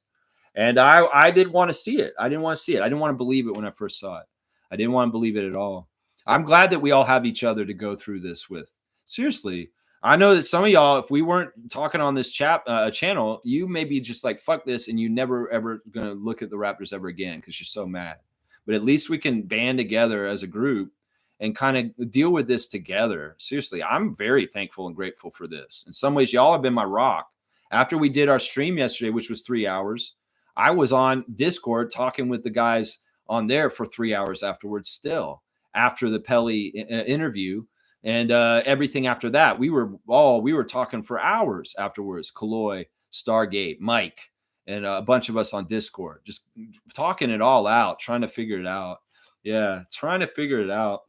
Let's see. Isaac's saying Rogers breeds losing like austerity. It's contradictory to take the best player available in the draft, yet dispose of the best team manager available in the same breath. Yeah, That's a dunk right there. That's so much common sense right there. And also, listen, think about the two players they picked. Like I said, Murray Boyles is on Scotty's depth chart, and the other guy is Elijah Martin is kind of on Shed and IQ's depth chart down there. Now, in some ways, these guys are going to be trying to light a fire and get these guys going. If anybody believes this rhetoric about Scotty being sloppy Barnes and he's not playing good enough and that we should get rid of him and all this kind of stuff, that may be part of how they're trying to destroy our team. Is like, they may not value Scotty as much as Masai did. And in some ways they may disrespect him. And then all of a sudden we've got a Vince Carter situation. And that's not, we don't want that. In some ways, that's another reason why we trusted Masai, is because we knew that he's not going to disrespect our people like Rob Babcock and people were doing with Vince in the mid 2000s. And that's scary, man. That's scary right there. Yeah, this doesn't make any sense whatsoever. You have one of the best people at their position in the whole entire league, and you just let them walk. You actually ask them to leave on your own. That's so stupid, man. Wayne's saying, Lex, you mentioned that Caribbean night and Giants of Africa celebration were subdued, and that was a major tell. Yeah, last season, I noticed, because Giants of Africa, they usually go all out, and there's all kinds of decorations. There's a lot of festivities. They barely had in-game ops stuff for Giants of Africa this year. It was very underwhelming. And that was sad. And, Adriana and her friend Wendy went to the Caribbean night, and it just wasn't exactly the same kind of hype night as it usually is, like in the couple of years just before it. You can ask Monique. She was there. She could see all this too while she was at the games this year. The budget was just not there for certain kind of nights at the Air Canada or the Scotiabank Arena like it was in the past. That's what I'm saying. Cool Cat saying Raptors owners don't care about the fan base support. Look at how he canceled the WNBA. No women's empowerment in sports either. Yeah, no, he's a very racist, patriarchal, white misogynist, racist, one percenter. Everything like the mentality of Donald Trump, Vince McMahon. It's the same with him. Arrogant, thinks he's above people. Probably looks at most people as just cattle and just people to like be a parasite feeding off of with his cable bills and shit like that. That's why we need to show him exactly how we feel about this. You want to dunk for Cool Cat? Yeah. That was a real idiotic move, the WNBA thing, but we worked around it. And that was good. But yeah, that was an idiotic move by him, and in some ways not a good business move. Once again, he's not a smart businessman. These people, these Nepo people like Donald Trump, Elon Musk, and Ed Rogers are not actually good businessmen. They just have all of the money handed to them, and they lose money like left and right. But they have so much, they can get away with losing a lot of money. And that's part of it. So Cool Cat gets the dunk. Let's see. She's at 27 on the dunk charts now. All right. Let's see. Blackhawk saying, looks like the Raptors needs to be sold off to the U.S. and move to Buffalo. No, don't say that. I mean, there is a danger that we could lose our team, partly because of the stupidness of Ed Rogers and like him running our team into the ground. I could even say that some of the energy with the Vancouver Grizzlies was like that, and an ineptitude by Stu Jackson and the way he ran that team. I mean, he tried, and in some ways he cared, but there was also like some like, you can't be this bad. Come on. You're really this bad at like running a team? Or are you trying to sabotage this team and get it out of Vancouver? Seriously. That's the stuff we need to watch out for, is like sabotaging the team from within to the point where it's like, yeah, we sold the team and now the team's in the U.S. Something like that. Seriously. I know that's really scary and fucked up, man. And don't even joke around about this. Seriously. Nako's saying, hell nah, Savannah asked great questions. Yeah, Savannah Hamilton's amazing, but no, she's not working for the Raptors next year. She's been relieved of her duties as Sportsnet sideline reporter after 3 years of doing it and getting better and better. Randolph's here. Bless Lex and our beloved Raptor Freaks families. Blessings.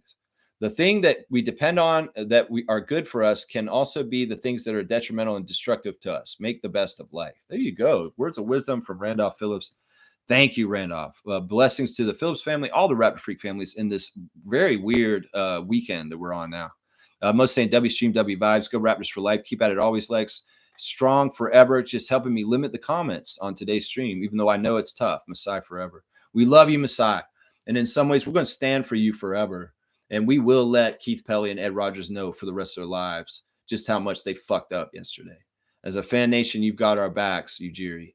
And we've got your back, Ujiri.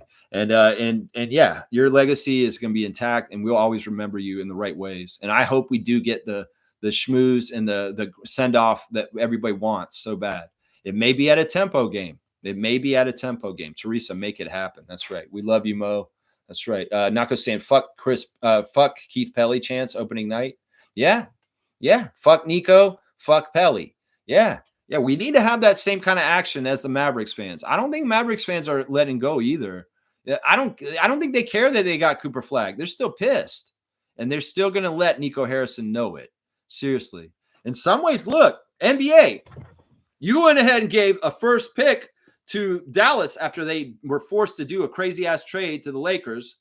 And yeah, that was forced. You know, you did that shit on purpose, Adam Silver. Don't fucking try and act like you're lying. Try and lie to us and say, oh, that was organic. No, motherfucker, you orchestrated that shit because you wanted TV ratings up to shake it up and get interest all of a sudden. Well, do we get compensation for this? That's what I want to know. In some ways, it's like the Suns got compensation for dealing Kevin Durant to the Rockets too by getting Common Malawach all of a sudden.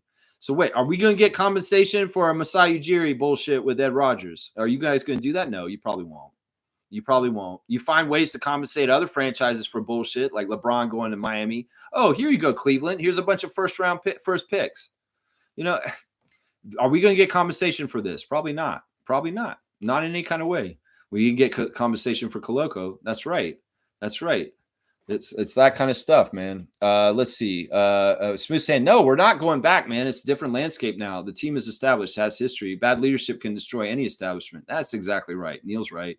Reggie, you're wrong. You're wrong. I don't want them to go downhill. I don't. But I'm being honest and realistic here. You know that I'm basically a very positive Raptors fan that always looks at the best and talks the best for us. But this is scary as fuck. And you're being naive, Reggie. You're being naive as fuck right here. Bad leadership can destroy any establishment of stuff. And it sounded like in some ways, between the lines of what Keith Pelly was saying yesterday, he's like daring. He's being dared to like, I'm going to destroy the culture that Masai set up because that's what my evil overlord wants.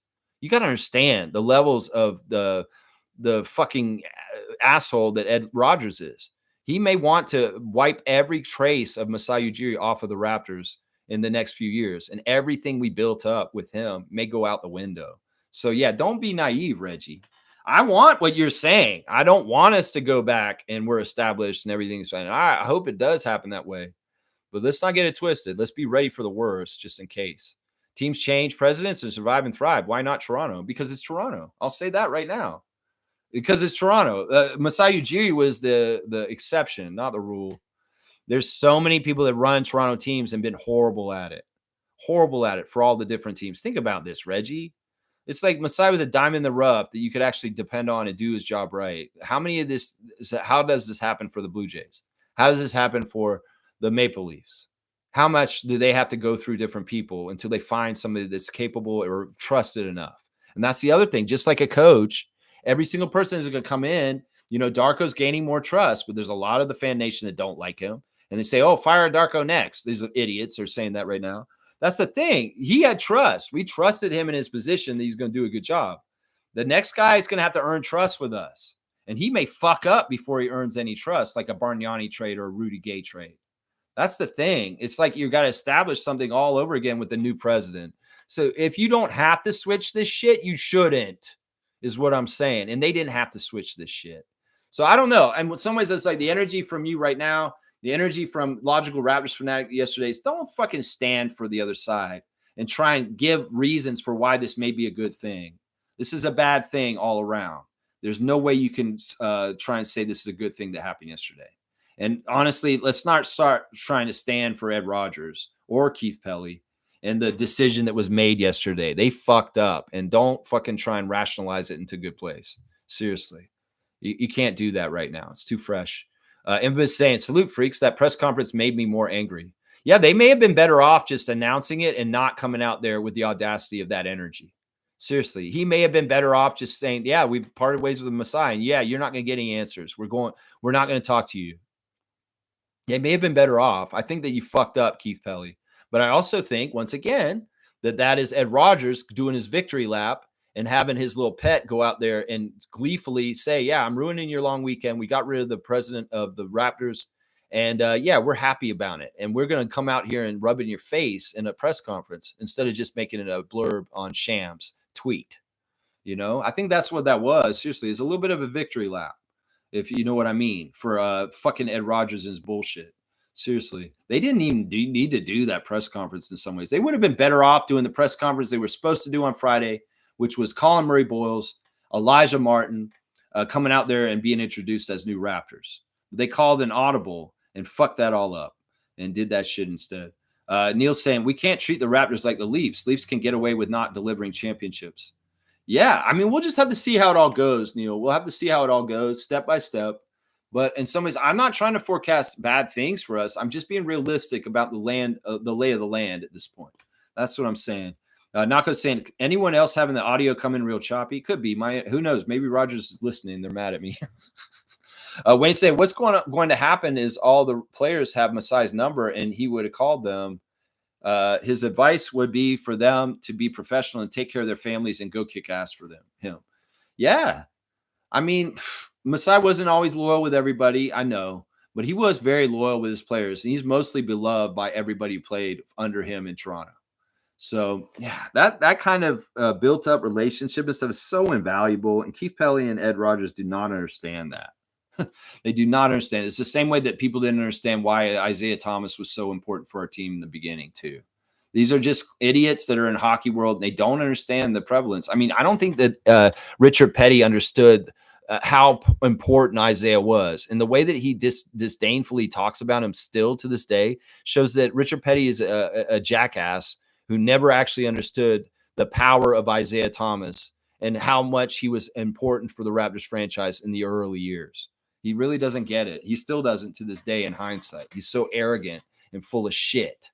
And Keith Pelley may be the same way for the rest of his life too. Yeah, Infamous is saying Rogers a bunch of snakes. Pelley fell on the sword for Ed Rogers. Exactly. Neil's saying MLS, Argos, and Raptors have delivered, but there is no guarantee that they will get the same level of support as the Leafs have now. Yeah, that's the part of the sad thing too. There's always been a hierarchy on the down low.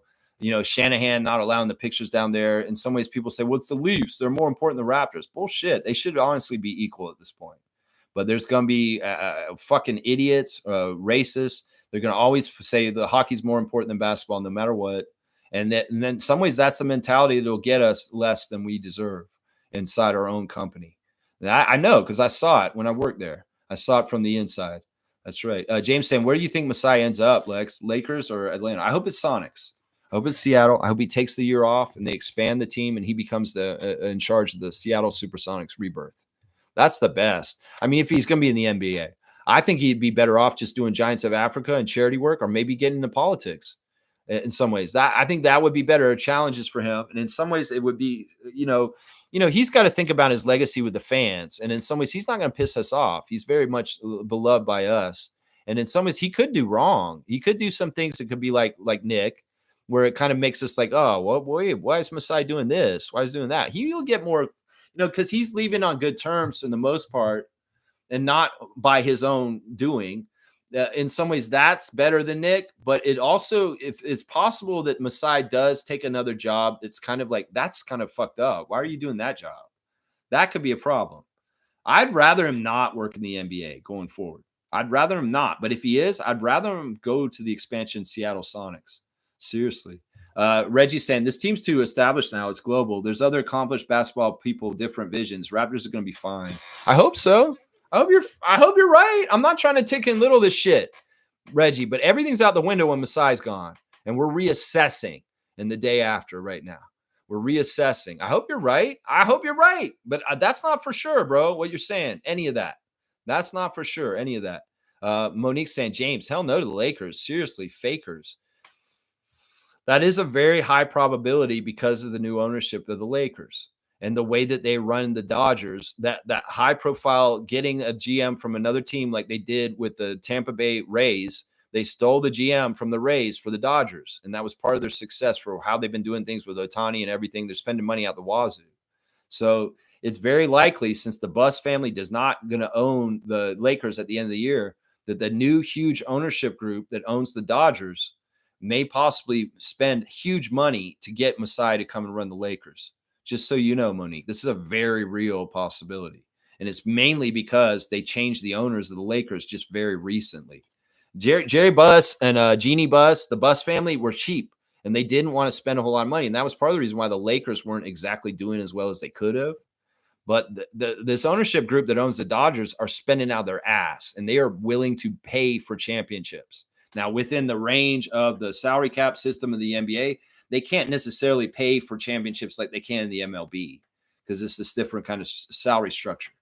But they could get big-time, high-level executives like Masai on huge contracts very easily because they're willing to do that. So, yeah, in some ways, Magic Johnson's more in charge of the Lakers at this point in some ways. Neil saying, when you put a drunk behind the steering wheel, there's a huge probability of a crash. This organization can go downhill depending on Ed Rogers' pettiness. Yeah, the less he has anything to do, hopefully he's got his grudge out of the way. But, this guy is, these kind of fragile egos that are a little selfish, little pee-pee kind of people, they're going to find the next person that either upstages them or they're too successful or outshining them in some ways. It could be kind of feeling like, oh, I hate this guy. And then they'll go after them next. Seriously. So let's not get it twisted. Ed Rogers is going to have somebody else on his list after Masai at some point. And it could very well be Bobby. We'll have to see, man. We'll have to see. Let's see. Infamous is saying, why would anyone want this job? You become a puppet, no power, working off a budget, answering to hockey guys with no diversity in the people and change. I'm done with this team for a while. And I can't blame Infamous. I would beg people to stay. No, stay. We'll get through this together. But honestly, at this point, I can say if y'all want to leave, go ahead. If you want to watch me still and not watch the Raptors, hey, I'll keep you updated on what they're doing. Whatever level you want to do it, Infamous. It's your life. It's your choices. Fiercely saying, thank you for the Trevor J update. Yeah, I was very worried about him. We know that he's such a steady bedrock for this channel and being here every day. Not seeing him here is worrisome, right? Neil saying, I use Freedom for a cell phone and they don't charge me a penny for going over the bandwidth. There you go. Yeah, they're a great company. Fantastic company. And I need to get the phone on the phone with them very, very soon. That's right. Cool Cat saying, great to hear all is well with Trevor. Yeah, we'll find out more about exactly what happened, I'm sure. And I look forward to when Trevor's back in the chat. I do. Kaz saying, good to know, Lex. I've been meaning to ask about Trevor. Thanks for the update. Yeah, I was worried about him after a couple of days of him not being here. And I reached out to him on the cell phone with a text. And he texted me back. And he let me know he's all right. Cool Cat saying, there are reports that Atlanta pursued talks negotiations with Masai. Yeah, we know that. We know that. There's a lot of teams that will take him in a heartbeat. We know that. We know that. But I don't know if he wants Atlanta. Like, is that a prestigious job? Is that the right kind of challenge? It may be more challenging or fun for him to try the Lakers or the Sonics. Seriously, the Hawks is a dumb job. He doesn't want that. He doesn't want the Hawks job. That's a ridiculous job. I bet you money Atlanta would not get Masai Ujiri. Bet you money. Yeah, thumbs up for Trevor J. I thought Atlanta already hired a VP already. I think they did. But they're going to try and get other people too. Mike is here. Mike's here. Lonzo to the Cavs for Isaac Okoro. That's a deal that just went through. All right, let me go look at that real quick. Let's see. Where's my? Oh, I don't have that tab. Anyway, yeah, okay. Well, I'll just take your news. There is a WNBA game today. Washington at Dallas. Teresa Stuck is the crew chief. Gina Cross is the referee, and Gerda Gatling is the third ref. If you got your fantasy teams, since Mike is here, make sure you're setting them up. Cool Cat, I've got almost a 200-point lead on you as of today. It looks like Mike is losing big time to Fiercey, and we got James beating Edmund. Kaz has got a big lead over JP, and it's a very close game between Meredith and Kareem. So make sure you get on top of your teams, y'all, so that you can be ready. That's right. Let's see. Smooth saying, per Shams, Lonzo Ball to the Cavs, Isaac Okoro to the Bulls. Okay, that's an interesting deal. What a waste Lonzo Ball was for the Bulls. He just wasted their time for a few years, didn't he? It totally messed up the DeMar Zach LaVine combo in Chicago. They were waiting for Lonzo. He never showed up. Never showed up once. Kenny saying Masai stayed after draft to still make the brand look stable and attractive for players. Couldn't wait a day after the draft to fire him for getting trade talks still going. Yeah, that's crazy. Yeah, I know. They waited not very long, Kenny, did they? They did it right as soon as they could. As soon as they could. Isaac's saying, I have freedom too, not locked into a bad contract, not funding someone who hates Masai, and I didn't even have to sell off my firstborn child in the process. There you go. That's a ringing endorsement for Freedom Mobile. It was saying Raptors may officially become a treadmill team. Shaking my head. I know this. Anything's on the table. We could officially become a treadmill team. We could become a bottom of the league team very shortly. It's all about whether they're going to be serious about wanting to actually get things done. I like Reggie's positivity, and I hope he's right. But I'm not dumb enough to just think, oh, yeah, we're in better shape today than we were yesterday. We're not. We're not. I know we're not. That's right. Isaac's saying, I think if Rodgers thinks Masai's contract is so bad, then how did they explain their existence?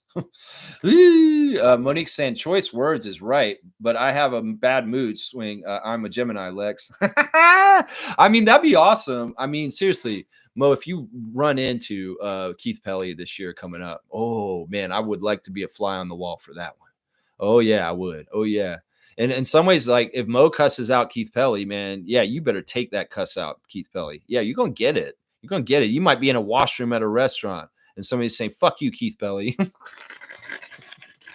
I mean, seriously, man. They may be so bad that like Mike Myers is catching strays by accident because, hey, fuck you, Keith Pelly. I'm not Mike. I'm Mike Myers. Why do you think I'm this Keith guy? Everybody's telling me, fuck you, Keith.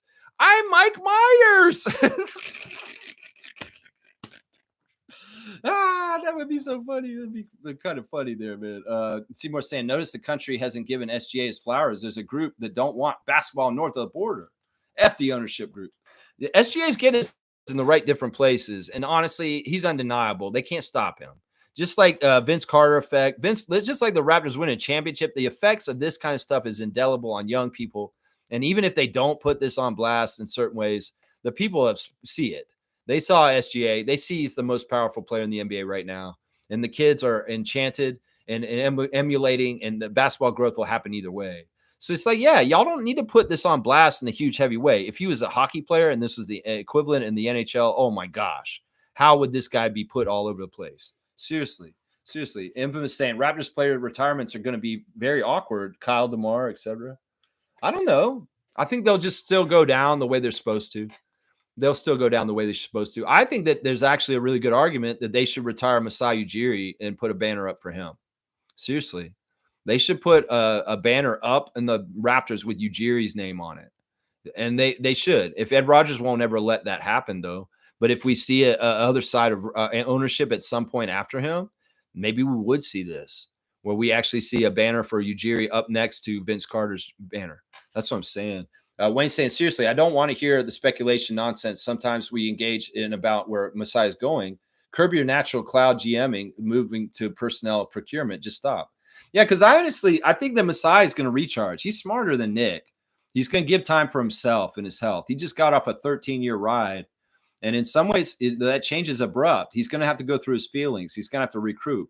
He's not coming right back out and bouncing back. Seriously. In some ways, he's going through it this weekend. Obviously, this is tough. It's tough for us. You got to imagine how tough it is for him. So in some ways, he needs the time away and to reassess and be smart and be very, have the right kind of attitude and how to deal with this going forward. Don't make rash reactions. Don't make rash steps.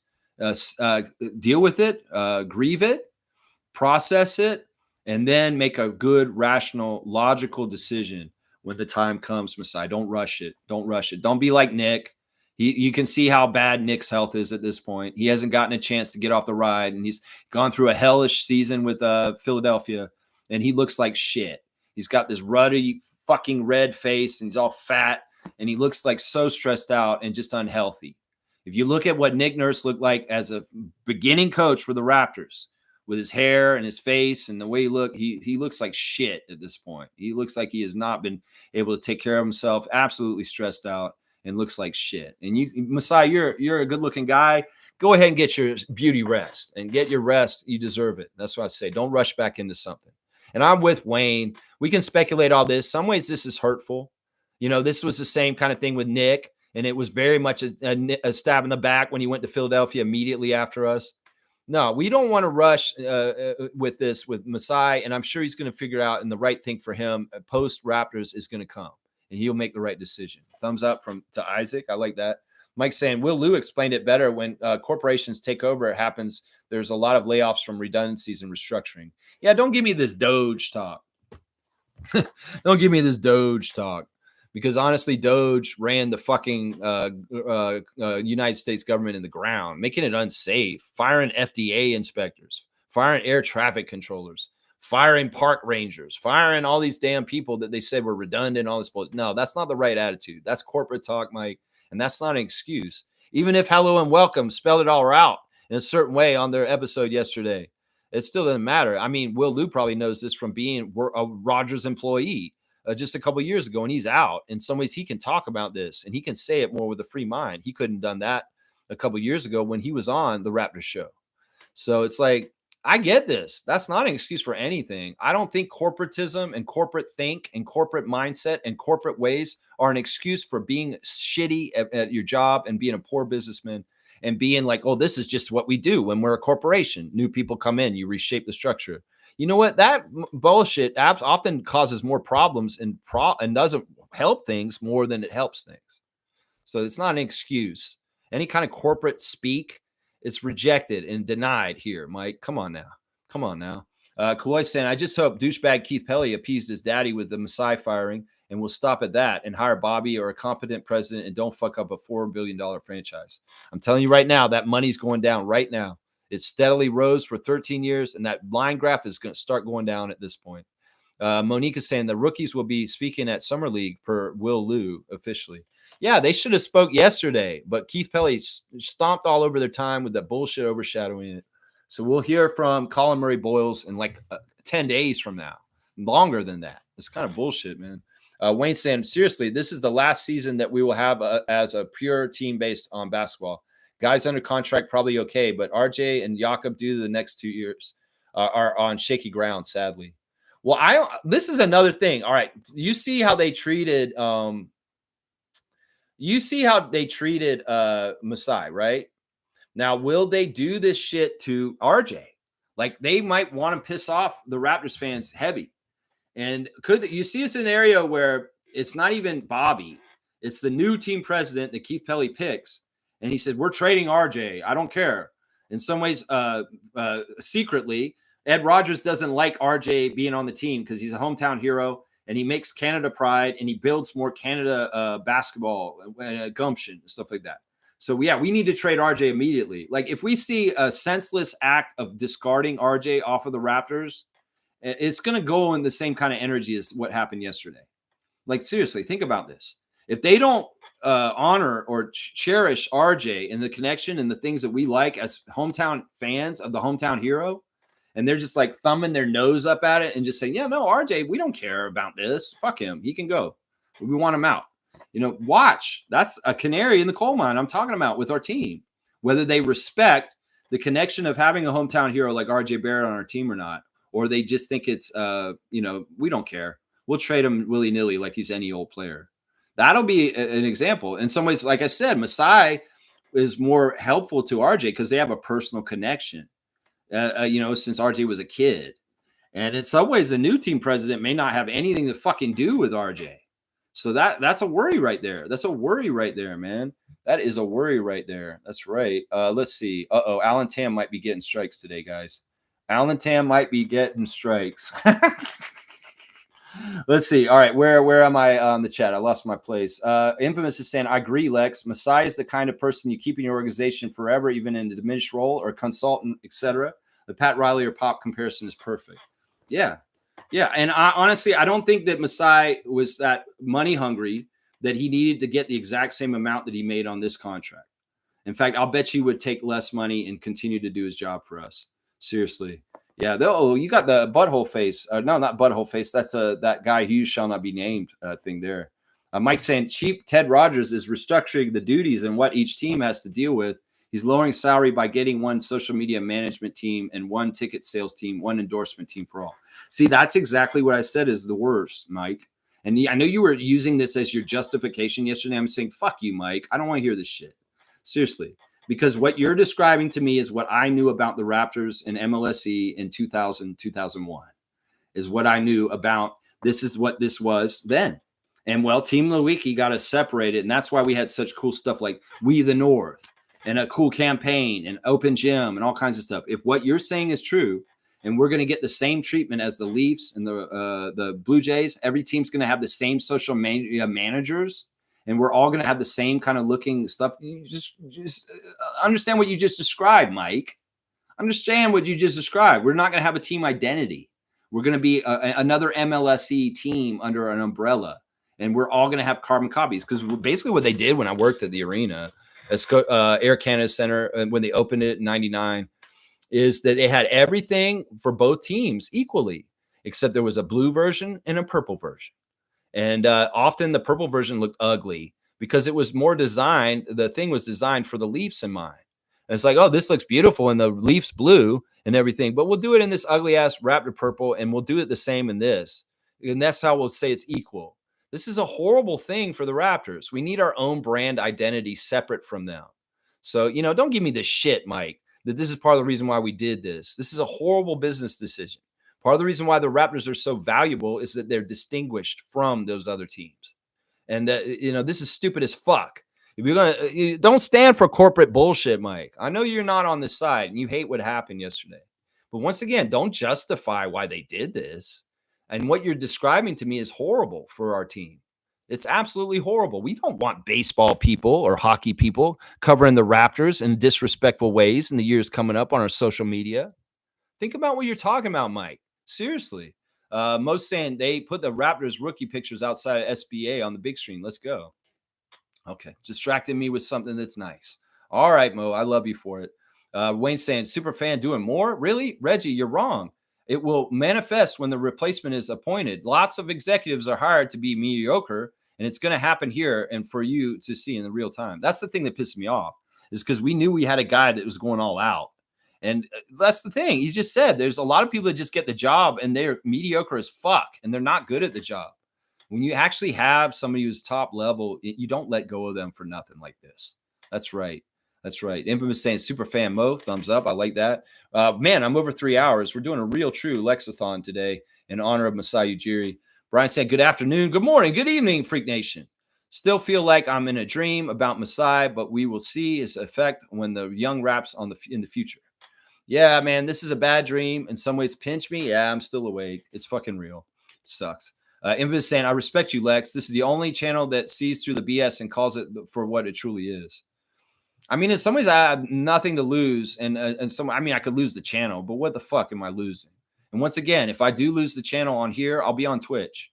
And if that absolutely gets to a certain point, I'll be on Discord still to talk Raptors no matter what down the road. But either way, in some ways, it's like, I have to worry about this. It's like, look, if Rogers is more on a stranglehold and they're a telecommunications company, what does that mean for content creators like me? Are they going to come and I know I'm small potatoes and probably not even a blip on the radar, but what does that mean for certain people as far as are they going to start saying, William Liu, Alex Wong, you guys are not Sportsnet people anymore. And honestly, we don't want you covering the Raptors anymore. And we're getting YouTube to put strikes on your channel and we're shutting you down. I have to worry about this a little bit more because of this change yesterday. It's like Ed Rogers is controlling and punitive. If I talk too much against him, will he try and crush me like a little bug?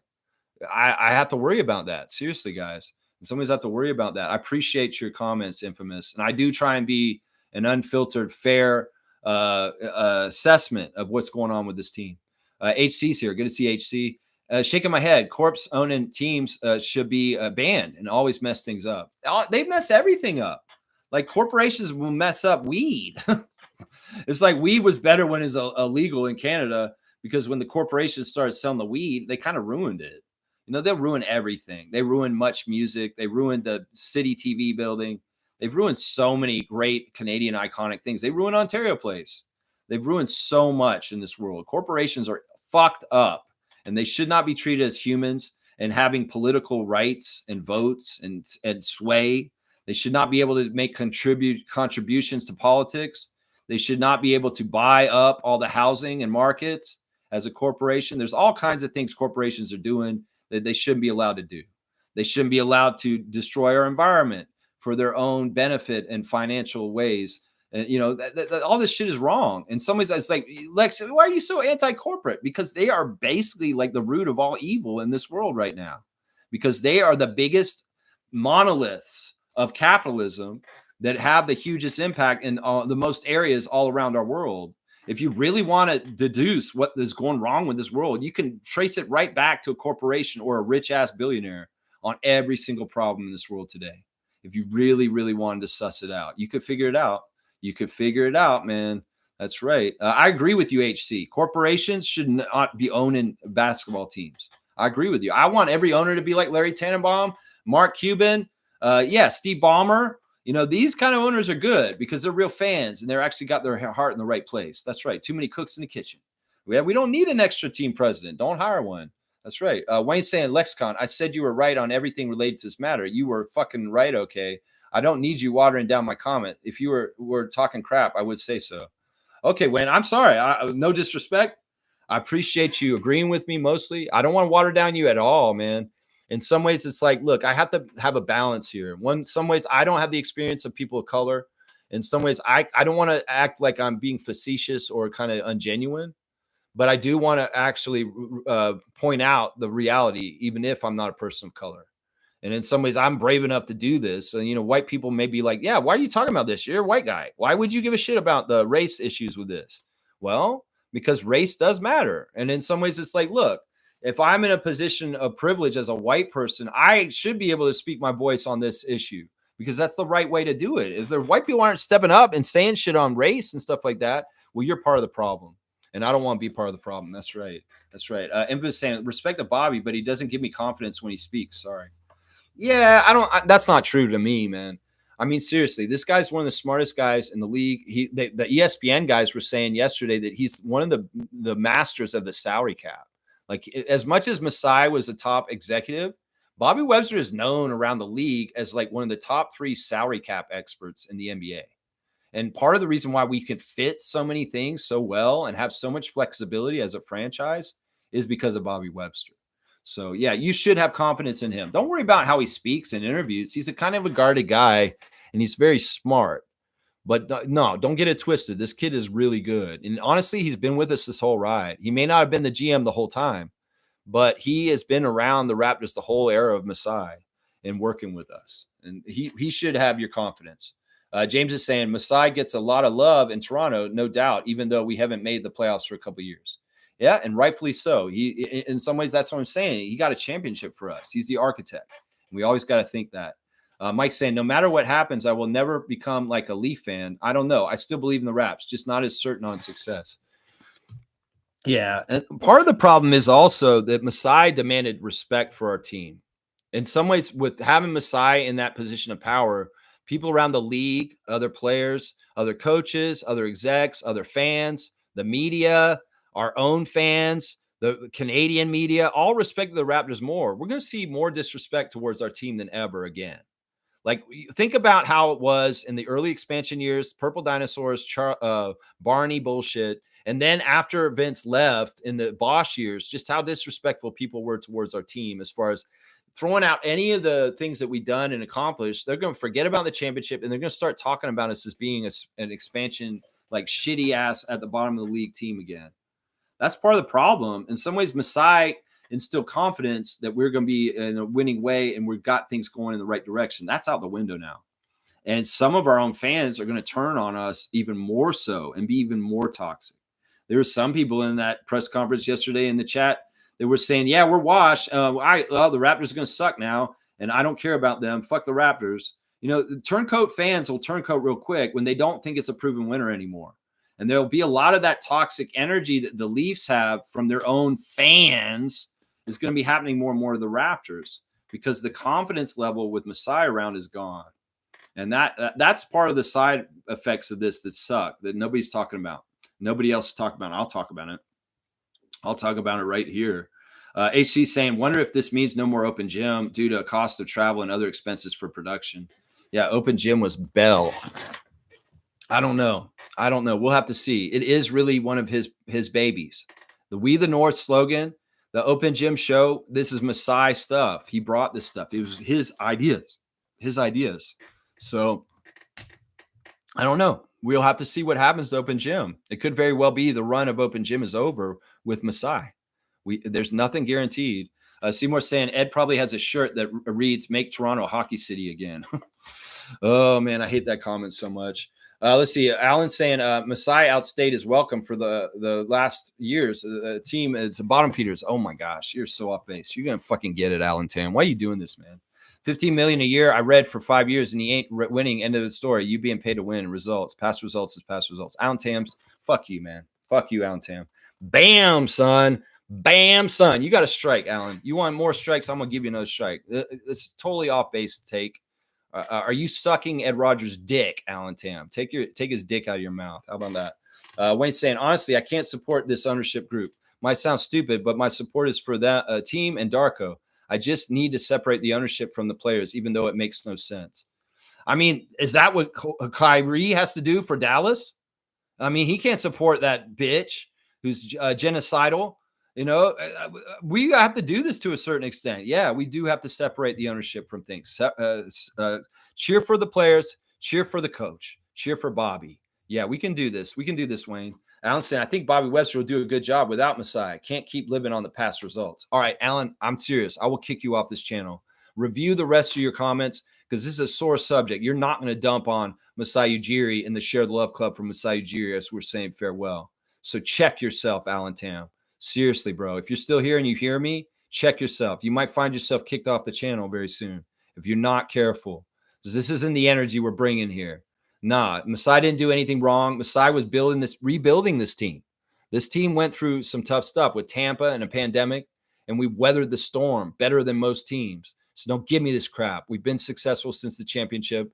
It's just it's not the level that all these chip fuck faces think over and over again. It's going to be a chip. It's going to be a chip. Motherfucker, Alan Tam, you're pissing me off, motherfucker. And if you get pissed off because I called you a motherfucker, fuck you, Alan Tam. You want me to take out my anger on you, I will. You put a target on yourself, I will do that. Logical saying 15 million base salary with a percentage of the team's value growth. That's the part Ted Rogers doesn't like. Larry and Bell went around Rogers to give him that extension. So now Ted is taking it away. Yeah, I don't know if he legally can take it completely away until it's up next year. That's what I'm saying. That's why I think K. Pelly said he didn't do a cost-cutting move because they didn't cut the cost because they're still going to have to pay Masai. That's a great thing. Alan's saying they don't mind paying him $50 million per year, but where's the winning for the pain they're getting? Alan, fuck you, man. You know what? You're going on timeout. Fuck you, Alan Tam. You need to watch yourself. I will kick you off, but I'm going to fucking give you 24-hour timeout. Fuck you, Alan. You fucking idiot. Like, I'll read one more of your comments and just see how stupid it is. Business, he was hired to win, and he wasn't doing that the past 5 years. Motherfucker. You don't know how much was against him? You fucking piece of shit. He wasn't, you know what? Fuck you, Alan. Seriously, you know what? Fuck you, man. You know what? I'm going to go ahead and ban you from the channel. I don't give a shit if you come in here and said, oh, this is the team, this and this and this. This is Alan Tam, right? You didn't say bam, son, when you came in here. This is some other Alan or something like that. Who the fuck is this Alan? Either way, you're a fuck face, Alan Tam. You know what? You're getting all my anger about this directly coming to you. You made yourself a target, you dumbass. Fucking idiot. Seymour saying the Tampa season, the bubble season should not count, Alan. I see what you're saying. It's still two-finger salute to Rogers. No, don't listen to Alan. Alan's an idiot. And Masai was successful despite everything. There's different levels of success, Alan Tam, you dumbass. And he's been very successful since the championship. It's just you take fucking bullshit that Rogers fed you through fucking Michael Grange for a couple years, and you took that. You fell for it, you dumbass. You are sucking Ed Rogers' cock, you dumbass Alan Tam. You stupid fucking dumbass. Bam, son. You fucking idiot, man. I can't believe this. Heel turn by Alan Tam today. Heel turn by Alan Tam. You fucking idiot. Yeah. All right. Let's see. Mike saying, I don't care how much money Rogers makes. Masai going isn't good. I was searching for reasons that make any sense. And Will Lou basically said everything. I said their reason could be distractions, and they leaked it. I'm telling you right now, I've spelled it out, Mike. You can just listen to me. You can listen to Hello and Welcome. You can listen to Doug Smith. Doug Smith has said it right up, straight up. It's a punitive, vindictive, petty little fucking sorry-ass piece of shit that did this. Doug Smith has got it right there. We the North wrote the book. We the North. I got it right here. He wrote this book. He knows what happened. He knows that Ed Rogers is getting revenge on Masai. How dare Masai, a man like him, upstage a white man like me? I'm telling you, this is a part of it. Like right there, exactly right there, man. I'm telling you. Let's see. You're surprised Pelly didn't fire Shapiro? What's the Jay's done? Okay, whatever. Alan Tam, I don't even give a shit about that, man. Yeah. All right. Let's see. Wayne saying, Alan, what level of ignorant are you? A young franchise winning a championship is huge, especially recently. Having to defend the chip in a worldwide pandemic, playing 82 games away are major challenges. Yeah, Alan Tam, you're forgetting a lot of shit. Seriously. And if you're not going to cover the team deep like I do and look at it and really understand why these things were a certain way, well, I don't know what to say to you, man. I don't know what to say to you, bro. You're an idiot is what you are, I guess. Seymour saying, Masai was our goal, and now we all feel robbed. Yeah. In some ways, we didn't need to lose him. That's why there's a problem. Wayne saying, get this troll out of here. See, the sergeant at arms is bouncing you. In some ways, he has the authority to say, yeah, you're out. You know what? In some ways, I haven't given Wayne a wrench in a while. We're going to give him a wrench. If he's going to be the sergeant, he's going to be a sergeant. So, Alan, you just gave Wayne Strainer a moderator wrench to fucking throw it at your face. Oh, Alan Tam, why did you do this? Why did you go heel today, man? You didn't have to do this, bro. You really didn't have to do this, Alan. It's stupid, man. I'm not going to read any more of your comments. They don't matter. Wayne saying, which championship has Fuckface won in his career? Fool, tell me what success they achieved in the last 20 minutes. You're talking about the Leafs. Yeah. Let's see. All right. You've been warned. Please don't kick him while he's slow down. Show some respect. I might kick him, man. Seriously, I might kick him. But I gave him a timeout for right now. In some ways, he's got a little bit of grace. But if he has this energy in the future, Alan Tam, don't come in here and bash Masai ever again. If you come in here and bash Masai ever again, we're going to remember this. And I'm going to immediately throw you out, bro. I'm immediately going to throw you out. Yeah. Isaac wants a Doge dunk. There you go. I'll do that. I get a dunk, guys. Thank you, Isaac, for the assist. Throwing it up, and I'll throw it down. That's right. I'll throw it down. Let's see. I'm at 24, guys. I got 24 dunk points. Yeah, that's right. Lex has got 8 dunks. Yeah. Wayne saying, fucking D students with their privilege dictating to people with demonstrated accomplishment. Worse fools like you want to shit on a champion. Masai 2019 champion. Where's Pelly's championship? Exactly. These guys are losers, man. And their legacy will be they're pieces of shit. That's their legacy, Pelly. All I know is that there's only one Masai, and I know he's not Alan from the chat. Alan, why are you writing so much in here, man? Just fuck off, Alan. Seriously, you're not popular on your take, bro. You can just get the fuck out, man. Seriously. Wayne saying, this troll is confused. You love him now. Now you're a fraud. Downgrading Masai's accomplishment and that he'll get paid somewhere else is not the point. You're a fuck F student. Your insults are gone now, too, fool. There you go. Move on, troll. You support mediocrity and bosses who have no accomplishments over a professional who did his job. You saying his accomplishments only mean you're very low IQ. Wrong place for you, fool. I normally wouldn't do this to Alan Tam Bam's son because I do like Alan Tam Bam's son, but he's totally off base today. And I'm sorry, Alan, you're getting corrected. And yeah, bam, son, right, James? Bam, son, bam. Alan, if your face was right here, bam. Mike saying 2020 second round game set 7, 2024, 2021. All right, I don't know what he's saying exactly. And if it's saying success does not flow in a straight line, the team does not increase in value and is a failure. Masai brought back respect in this franchise from teams and players around the league. That's the synopsis right there. It's very accurate and right. Respect, culture, all kinds of good things. Attractiveness to come to this team. There's a lot of things that Masai brought. And Alan Tam, I don't know what to tell you, bro. I don't know why you're all doing the work of Ed Rogers right here. Don't justify why they did this shit because they didn't do it right and it wasn't right for them to do this. All right, classic card. Who is this, guys? Y'all should know who this is. It's a coach card. Who is this classic card? Full name answer. It's pretty easy. Whoever writes in the full name answer of this classic card will get the points, and we'll try and get out of here in 3.5 hours. So I got to get this done in like 2 minutes, guys. So somebody tell me, who is this coach right here? This is a great coach in the history of the NBA. Y'all should know who this is right away. This was a player also.